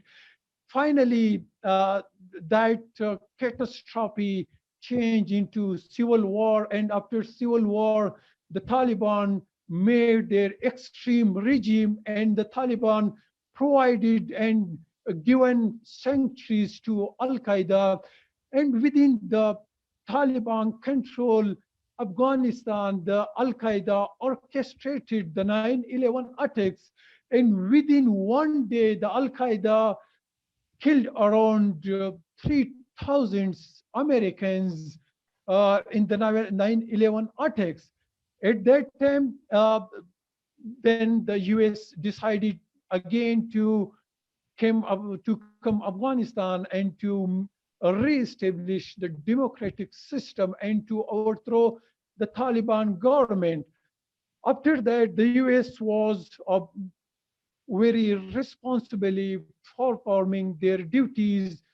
The but after that, the agreement which the US, the Trump administration made with the Taliban, that was very good agreement, and that could secure and protect Afghanistan from the current tragedy, because at that time the Trump administration made two promises, that the US would withdraw the US forces from Afghanistan completely until May, and the US would convince the Afghan government to release 5,000 Taliban's prisoners. On the other hand, the Taliban made three commitments. The first commitment was that they would reduce violence in Afghanistan, which will lead to ceasefire. The second one was to end a relation entirely with the Al Qaeda and other terrorist organizations of the world. And the third commitment was that the Taliban would sincerely participate in the intra-Afghan talks. On the one side, the US completely fulfilled their agreements. On the other side, the Taliban didn't fulfill a single commitment. But the second scenario is that the Trump agreement was conditioned, and the Trump was pressurizing the Taliban to fulfill your commitments. Even one time during the peace negotiation, when the Taliban killed a US soldier, at that time the Trump postponed their peace talks for 3 and 4 months. So when the Biden came, become the president of Afghanistan, no Afghans, even President Ghani, couldn't expect from the Biden that the US would withdraw their forces unconditionally from Afghanistan. Yes, the Biden has provided a very secure vacuum and space to the Taliban. At that time, not just the US forces left Afghanistan, the US contractors, thousands of contractors that was repairing the Afghans' air capacity, they were maintaining the Afghan air abilities. Thousands of contractors also left Afghanistan. Similarly, the Afghan's intelligence system collapsed. The US intelligence community completely left Afghanistan. So the Afghan intelligence community was not able to protect Afghanistan, because the Taliban was completely prepared and they were ready for this scenario. On the other side, the Taliban, the Afghan government was not ready for that scenario. And that was not the war between the Taliban and Afghan government. This was the war between the NATO, the US, and Afghan government. On the other side, the Taliban had the support of Iran, Russia, China, and Pakistan. This was the war of great powers. So the US and NATO has completely left that war. So Afghan government couldn't fought that war. So now there is still some possibilities of optimism, because currently the US can still the US has the opportunity to secure Afghanistan. The first one, the first thing, the in the previous regime of the Taliban, the entire Al Qaeda's leadership and other terrorist organizations came to Afghanistan, and terrorism unfolded around the world, and the 9/11 attacks occurred in the world. The terrorism spread to Germany, to France, to UK and to entire world.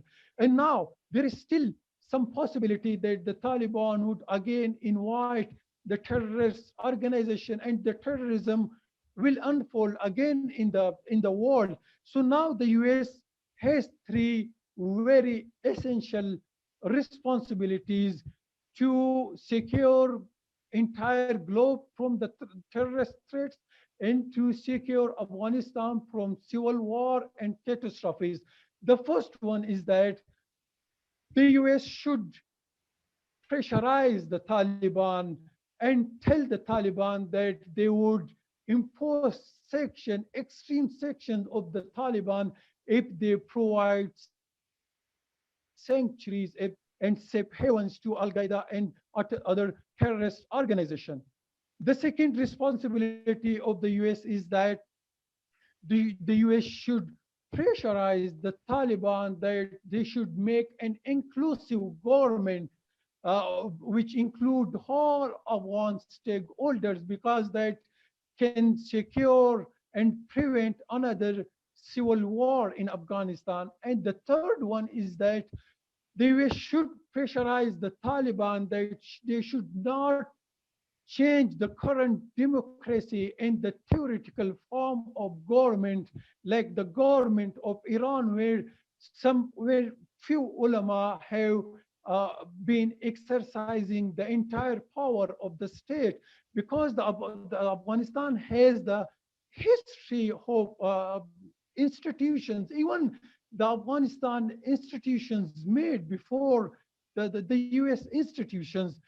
Afghanistan is one of the oldest countries in the world with the modern state, the modern Afghanistan state made in 1747, and even the US institutions made in the 1766. So now every time when in the history of Afghanistan, the Afghans has enormously and tremendously resisted against dictators, against those rulers who had a complete monopoly over the power. And second, the Afghanistan is very secular and liberal country. Even the people, the women of Afghanistan, had the right to vote at that time, where the women of the US didn't have the right to vote. The US women got the right to vote in the 1990s, when the 19 clause implemented in the US. So it is a very secular, liberal and democratic country. The US should pressurize the Taliban to sustain and maintain the current democracy, which could save the entire world from the tragedies, particularly save Afghanistan from another catastrophe. You know, I want to talk very bluntly. Right now, there was just an announcement that the withdrawal date is not changing, and that by Friday, US is to start withdrawing all troops. That's despite what we have seen: Taliban violating all of its agreements, Taliban engaging in terror, attacking US citizens on the way to the airport, and so forth and so on. For 20 years, US, while engaged in Afghanistan, contractors were making money, people were making money, but what hasn't been happening? There hasn't been an aggressive campaign to counter the spread of Taliban's ideology. There hasn't been a campaign to defund, to stop funding from ISI, from Iran, from China, and all these places from coming to arm these groups. There hasn't been an aggressive engagement of conservative tribal communities outside the big cities.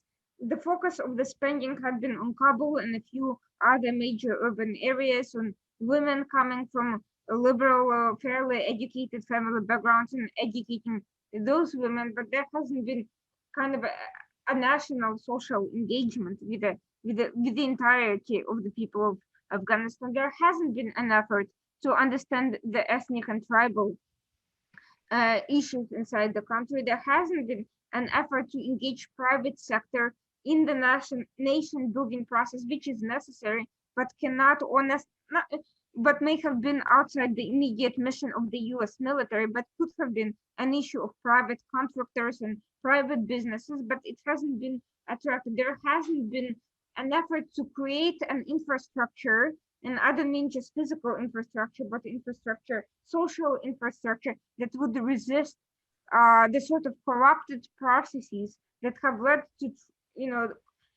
to tribes and leaders being having to sell out to whoever is most likely to protect them. So for 20 years, we have wasted our time, not because there wasn't a legitimate things to do in Afghanistan all this time, but because we chose not to do them. And now we are once again abandoning the situation, even as it becomes an increasingly major international global terrorist, extremist, drug, and criminal threat. It's going to be a threat on multiple levels and to everyone, not just to the region and to local population. So that begs the question. We know exactly who Taliban is. Taliban never made the secret of their ideology. They never hid who they are. They never pretended. They pretended most recently to just to get US to give US an excuse to leave, to be able to leave, to a face-saving gesture. They pretended to be having modernists, but the Taliban at the core is no different from ISIS. They're not Arab in origin, they're not basist in origin, but their ideology is not that different from ISIS. They call Afghanistan an Islamic emirate. They're calling for a caliph. The whoever ends up being the leader is going to be called the commander of the faithful. This is their mentality, and given that they have absolute power right now, they have no reason to share it with anybody. Why should they? Why would they even want to? They don't. It's not, to them, it would be haram to share power with anybody who does not share the exact same worldview. It would be a violation of all their religious dogma. So how could anyone have possibly thought that Taliban could have any legitimacy unless their power was extremely constrained? They're not, quote unquote, a moderate Islamist party. They're a party, they're a movement with a combination of extreme absolutist dogma and absolute power. So what do people think is going to happen? I mean, it's like giving ISIS the lands that we took from them. It's like giving them back and say, hey, you guys are a legitimate party because you took those lands, but of course we recognize you. I don't understand why we don't recognize ISIS, but we do recognize Taliban. What is the difference? Well, the difference was ISIS was multinational and crossed boundaries and was attempting to govern parts of sovereign nations. But I hope I made a convincing case. Taliban has no claim to any degree of recognition. They have a claim to being condemned, and it's got to start with the condemnation of the violence, including war crimes that they inflicted in taking control of Kabul. And the good news is, then you're faced with two options. You're either dealing with some sort of externally imposed or internally developed process for next steps, but we don't have to do that because the Afghans have done the work already with the development of the constitutional democracy that was as it was, flawed as it might have been. It was a very laborious process to put that together, and the next steps are clear cut in the way of who should be recognized as head of state and what needs to be done in the way of the planning of elections and the preservation of the existing balance of powers between the head of state and the legislative body, which needs to be reactivated and kept in place. But that's not going to happen, in any organic fashion, given that this one movement controls the government buildings and has got guns in the streets and has got a list of people to retaliate against. So now is that someone is going to step up and lead, some global power or multinational institution is going to have to step up and lead on Afghanistan. unless we're just going to let it descend into chaos, which I don't think is any realistic option. Why, having given 2,500 American lives and several thousand in contractor lives, and then $5 to $7 trillion, which we could have rebuilt the infrastructure of the United States 2 or 3 times over with that amount of money, would we not take the incremental step of reversing this Taliban seizure of and fake authority that they're trying to project onto the Afghan people and onto the world, and enforce the restoration of this system? And at that point, afford the Taliban the opportunity to participate in that process like they were last time. And they're in all probability not going to have any interest in it, because, as Hezbollah correctly said, the base of their support is very minimal politically, and it's not even comprised of individuals who function in the political domain. They function in the hardened Islamic extremist ideological way and in a militant way. And if it doesn't fall in those 2 genres, if it's any function that has anything to do with anything else, they're sorely lacking. So this is a very vulnerable nation right now, because it's calling for some degree of intervention, as it has historically several times before. We were reluctant, let's be clear about this, reluctant participants in Afghanistan.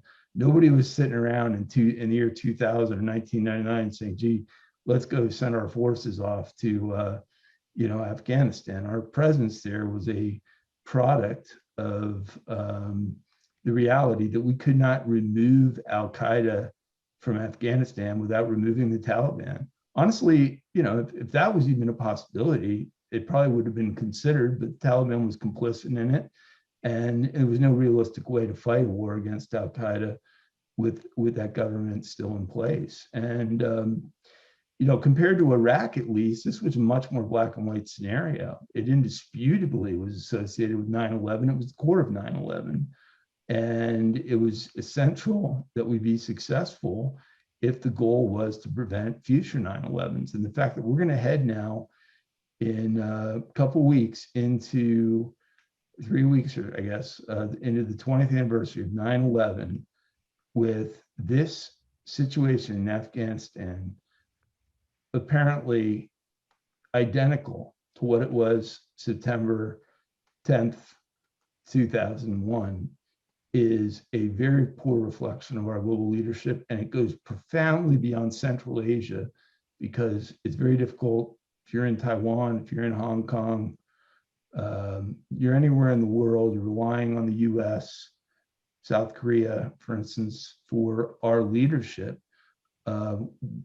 Part of that leadership means maintaining your word and your consistency in delivering. When you drop the ball, when you leave Americans in harm's way, as we apparently are prepared to do here, and you leave people who were helpful to us in this ultimately, before now, successful mission, the message you send to the world is, be careful about your cooperation with the United States. They're not reliable. We've avoided that for the most part in the post-World War II era, with a few exceptions. Vietnam was an exception, and this was an exception. And contrary to how Biden answered that question a few weeks ago on whether this was going to be another Saigon, he dismissed it completely, saying, no, there's not going to be any helicopters taking off from embassies. This is a situation, actually, in the grand scheme of geopolitical power base and balance of power issues and US leverage in the world and imaging, that is profoundly worse than the fall of Saigon, in the sense that was contained regionally as part of an ongoing Cold War conflict that we ultimately prevailed on. The idea of surrendering Central Asia to a terror harboring, human rights violating regime associated with now a fairly pronounced enemy of the United States in Beijing, in the Communist Party, that doesn't care at all about human rights, and indeed has been labeled a genocidal regime itself, is inexcusable outcome for the magnitude of investment and commitment that we've made. And it is perhaps the ultimate irony, and shouldn't be lost on any Afghan, that the Taliban, for all of their rhetoric about Islam, are prepared to forge alliance, and in fact send a delegation to Beijing to meet with China's Communist Party that is engaged in the largest scale genocide against the Muslim population in the history, probably, of modern times. Certainly the worst since the Holocaust and World War II, genocidal wise, and I think indisputably the largest scale genocidal abuse of Muslims in at any point in modern times. Well, It means it's about power. It's not the facade, really, of the embrace of Islam has always just been a convenient mechanism for their ability to project power onto others and to have some perceived justification about it. But it's ultimately about them. And I think, given the lack of support they have in the country, given the standing that Masood's father still has in the country as a hero, and given this developing system of the last 20 years that was filled with setbacks, but predominantly just because of the Taliban, you have to say that complete cessation at this point is just going to create the sort of power vacuum that Hezbollah described after the Soviet occupation. And I described it the same way before he did. I think that was one of the greatest mistakes, was those critical years from the 1989 Soviet invasion through, like the 93, 94 timeframe, that the neglect of Afghanistan had created domestic conditions that really allowed Pakistan, and particularly the ISI, to engage in organizing and developing the Taliban as a military and political force in the country. And we have certainly paid the price for that and are still today. Well, we've seen the CIA director engage with the Taliban. The director Burns came and had a direct meeting with the Taliban. Didn't get one concession, didn't obtain one concession. So, I mean, what's the history here? The history of the Taliban is, number one, they will make promises and systematically violate it. I can't off the top, we've cited a few examples of that, and some of them are very recent. I can't immediately think of any promise they've ever made that they've maintained, to my knowledge. And the same as with Iran. We are seeing exactly the same thing with Iran. They have not, but this administration keeps sending representatives, keeps legitimizing.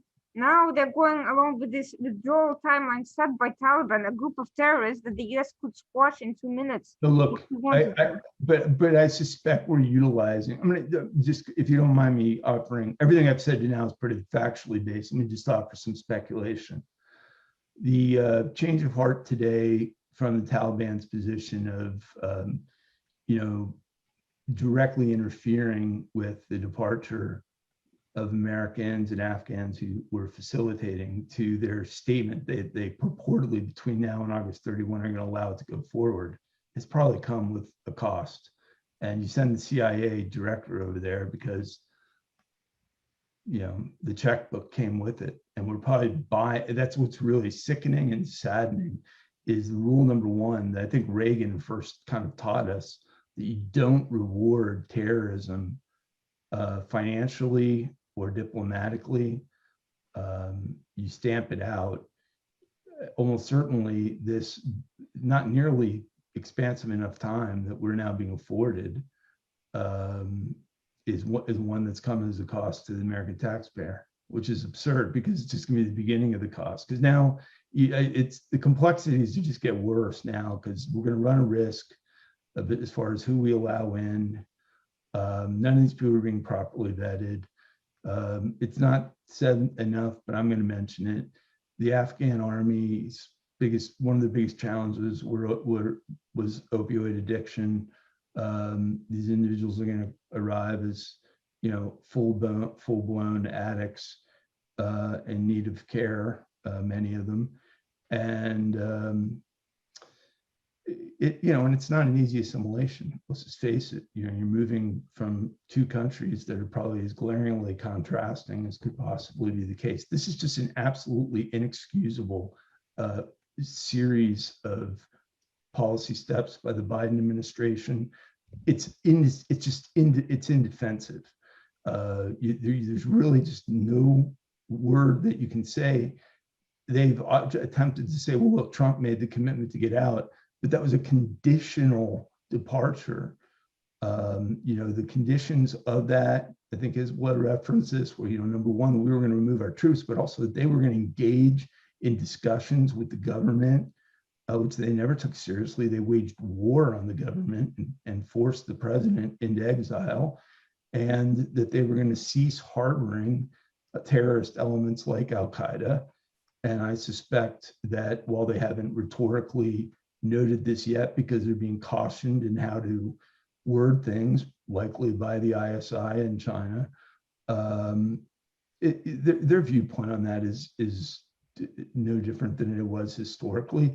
In fact, they're probably more profoundly committed to being a player in global terrorism today than they ever have been. And it was exemplified, including throughout the negotiating process with them, where they promised not to attack U.S. forces. They attacked U.S. forces. We got done with the agreement. They launched an offensive. We began to draw down our forces. Did they in turn disarm or disengage or become less militant? No, they became more militarily aggressive. So this is not acceptable to put them in the driver's seat as far as settling these issues as far as the immediate future of Afghanistan. And they never should be in the position where that's even a subject for us to be discussing. Time has really come for the U.S. to stand up and lead. And we have to do so given the magnitude of investment we've played and the fact that this situation, bad as it is, could get a lot worse if we don't. Practically speaking, for the next 3 years, at least, it's not going to happen. Biden has made it very clear that he is embracing these guys, whether anyone likes it or not. He has lied to the American public. He has. But I'm not hearing this argument. I think hopefully we've made it convincingly, but I'm not hearing it even from Republicans or conservatives in the United States, that there is a roadmap here that we don't have to even recreate. The whole process of going through that, whether it was 03 or 04, the constitutional process in Afghanistan was that Afghans were making a decision about how a situation like this, which was then not a foreseeable option, but a hypothetical one, would be handled in the event that it ever occurred. Well, now it's occurred, which is why you have a constitution. You don't rip the constitution up. But realistically speaking, nothing is going to happen with the constitution.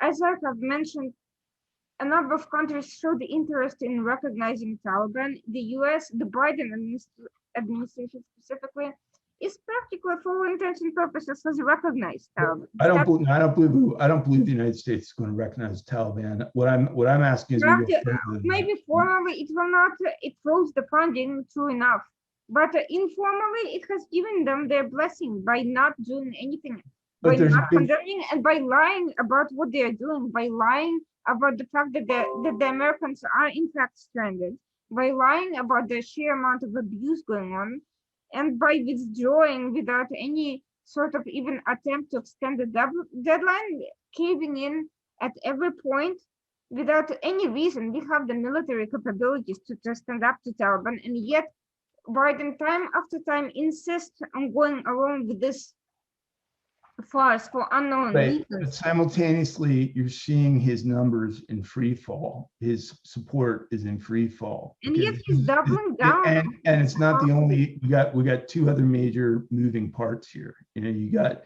growing outrage, including among core Democrat constituencies, with the open border. And we have news forthcoming on Arizona and Georgia and the recall and the forensic audit issues that are going to be undermining to him. You know, we need whatever, you know, clearly we're not, our ideology is not well represented. It's not represented at all, really, let's face it, in this administration. But part of being an effective opposition voice is at least articulating what an alternative policy would be. And time after time after time, we see this. We saw it on even in the repeal of Obamacare when, you know, fortunately the Tea Party movement got the votes lined up to actually repeal it. It was repeal and replace, and the work hadn't been done on the replacement plan. And it was very self-defeating. We're at a point right now where, for a whole bunch of reasons, one of which is hopefully this idea makes sense. It seems to make sense in all respects, that we are putting forward an alternative idea embraced by the American people that builds political momentum that Republicans in the House and Senate can also grab onto as a course of policy action. And we can point to the fact that we've had a solution at this point. Otherwise, we're really indistinguishable from the Biden administration. We're sitting back and watching the devastation and the complete erosion of a country we've invested $5 to $7 trillion and 2,500 American lives in building up over the last 20 years. And I guarantee you, those 2,500 brave American men and women and American taxpayers did not do it to hand this country back over to a terror supporting women's rights and human rights abusing regime that is going to be a geopolitical menace for the years to come. But if you want to avoid that, we need the alternative plan, and you don't have to recreate it because it's already been developed. And in fact, to step on that is to set, I think, a very dangerous precedent as far as how we handle situations like this going forward in American foreign policy in the future, because it simply can't just be, well, some circumstances have changed, so the rule of law no longer matters. No, the rule of law matters. And you know, Taliban had an opportunity to participate in that process, chose not to, because they didn't have the support. But the people of Afghanistan did. And you know, we run the risk of becoming very cynical about these systems and these processes if they're not defended when they're most in need of being defended. They're easy to defend when you know they're not being threatened. But both in the United States right now and in Afghanistan, this is time to step up and say, no, the rule of law really, you know, has got to be upheld. I agree with you, but I just don't see the administration doing that. They don't I have. want to three important points. Can I have permission? Yeah, yes, please go ahead. Uh, uh, First of all, the Taliban has a history of violating commitments and promises with the US and the regional countries. When the Taliban established their extreme regime in the 90s, at that time, abruptly they provided safe havens to Al Qaeda and their leader Osama bin Laden. After that, the US diplomats engaged with the Taliban, start talks with the Taliban that hand over Osama bin Laden to US. Uh, the Taliban first told them that we didn't provided any sanctuary, and then promised with the US that they would hand over Osama bin Laden to the US. And finally, they told the US diplomats that the Osama bin Laden had already left Afghanistan. But within few months, Osama bin Laden and its organization orchestrated the 9/11 attacks and killed almost 3,000 Americans within one day. That was the first violation of commitments. And after that, during the Obama's first terms, peace talks started between the Obama's administrations and the Taliban. At that time, the Taliban also violated the whole commitments made with the Obama administration. And after that, when the peace talks started between the Trump administrations and the Taliban. At that time, as I told you early, that the Trump administrations fulfilled their two commitments made with the Taliban. On the other side, the Taliban completely violated their three promises with the Trump administration they made. And finally, the Taliban made one commitment and promise with the Biden administration, and they told that they would not capture Afghanistan by force, but they captured entire Afghanistan by force, and they violated even their recent commitment as well.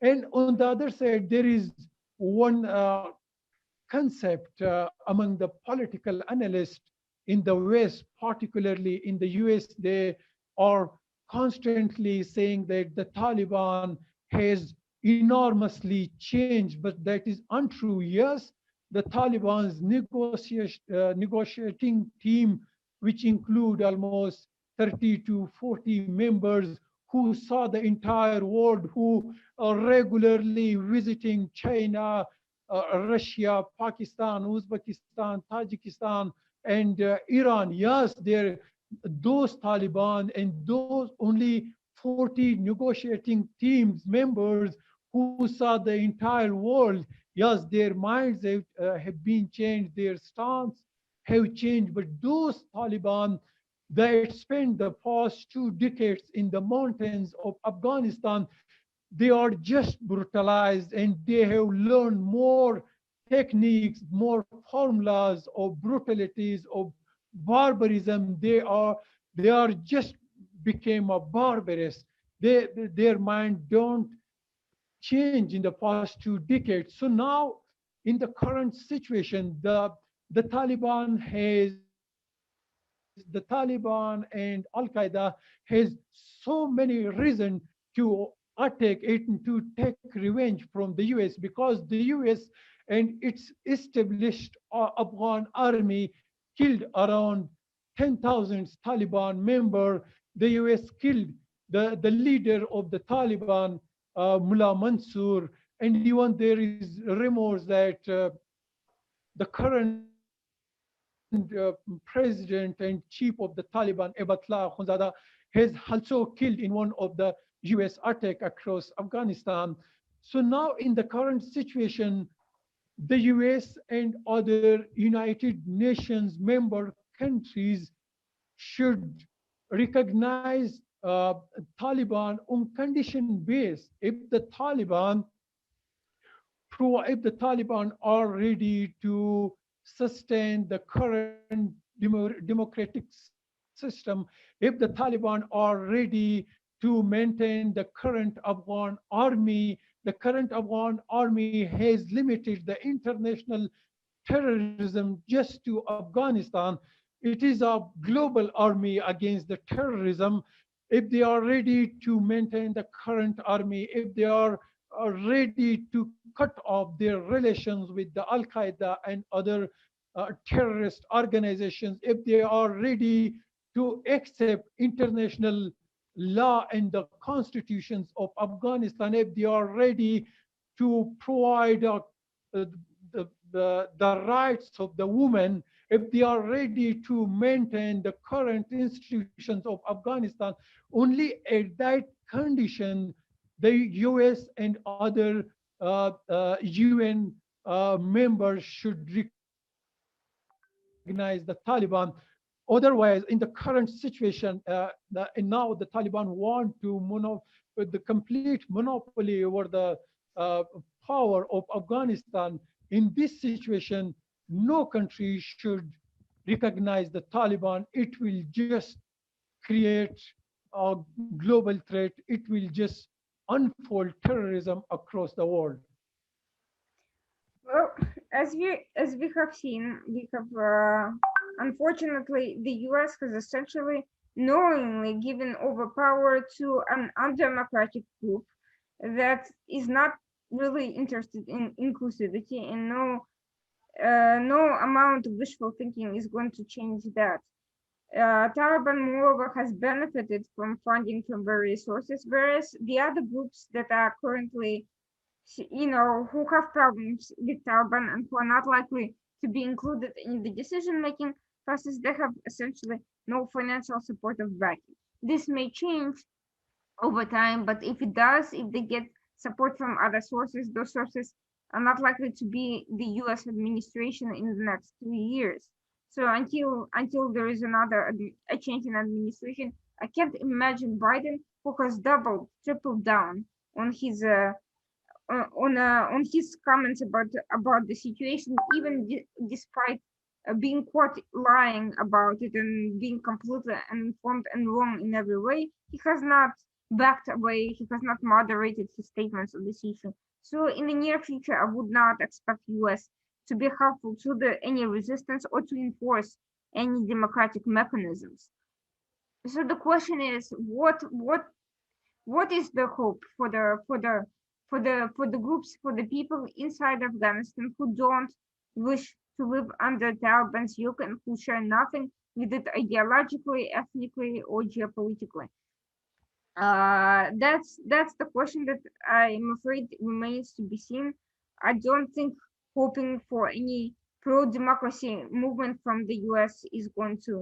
Um, is really going to materialize in the next few years. I just don't think this administration is committed to the principles it claims to be committed. I think whatever is the corruption or fear or priority of the Iran deal or whatever its motivations may be, none of them have really uh, lined up to the values that they professed upon taking office: human rights, democracy, diplomacy, multilateralism, U.S. being backed as a respected partner. None of that has held up at all, and I don't see how they could possibly change it. They completely lost credibility as an administration. The country's reputation may be salvageable, but this administration is definitely not, as far as I see it, and they're not helping their own case by comparing, continuing to double down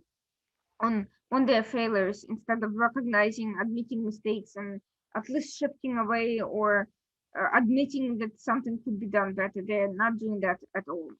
They're shifting blame. They're simply refusing to recognize the reality. They're lying. They're denying. They're pretending that people are dumber than they really are, or that the internet doesn't exist.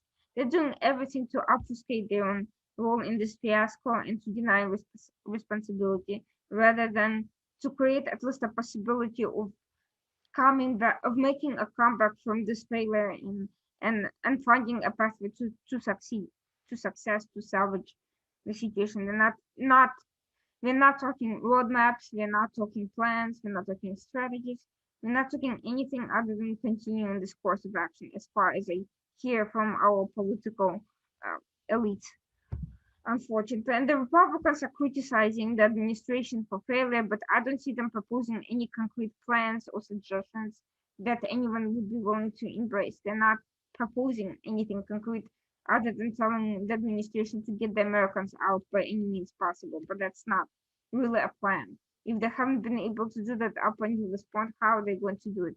No, there's no. Well, but a plan, even if it's not embraced, is at least a plan, right? So this is my belief right now, from the standpoint of, sort of setting the bar, at least as to what we should be doing, is Right. regardless as to whether it's adopted or not, Sure.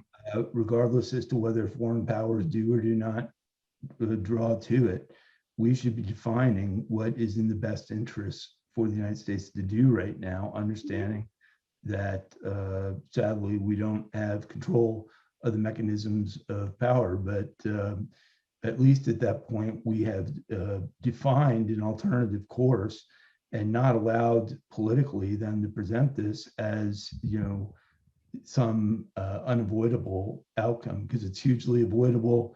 What's transpired to date and what happens next is in our hands, but we, as you correctly point out, seem to be oblivious or uncaring to that reality for whatever reason, as I mentioned.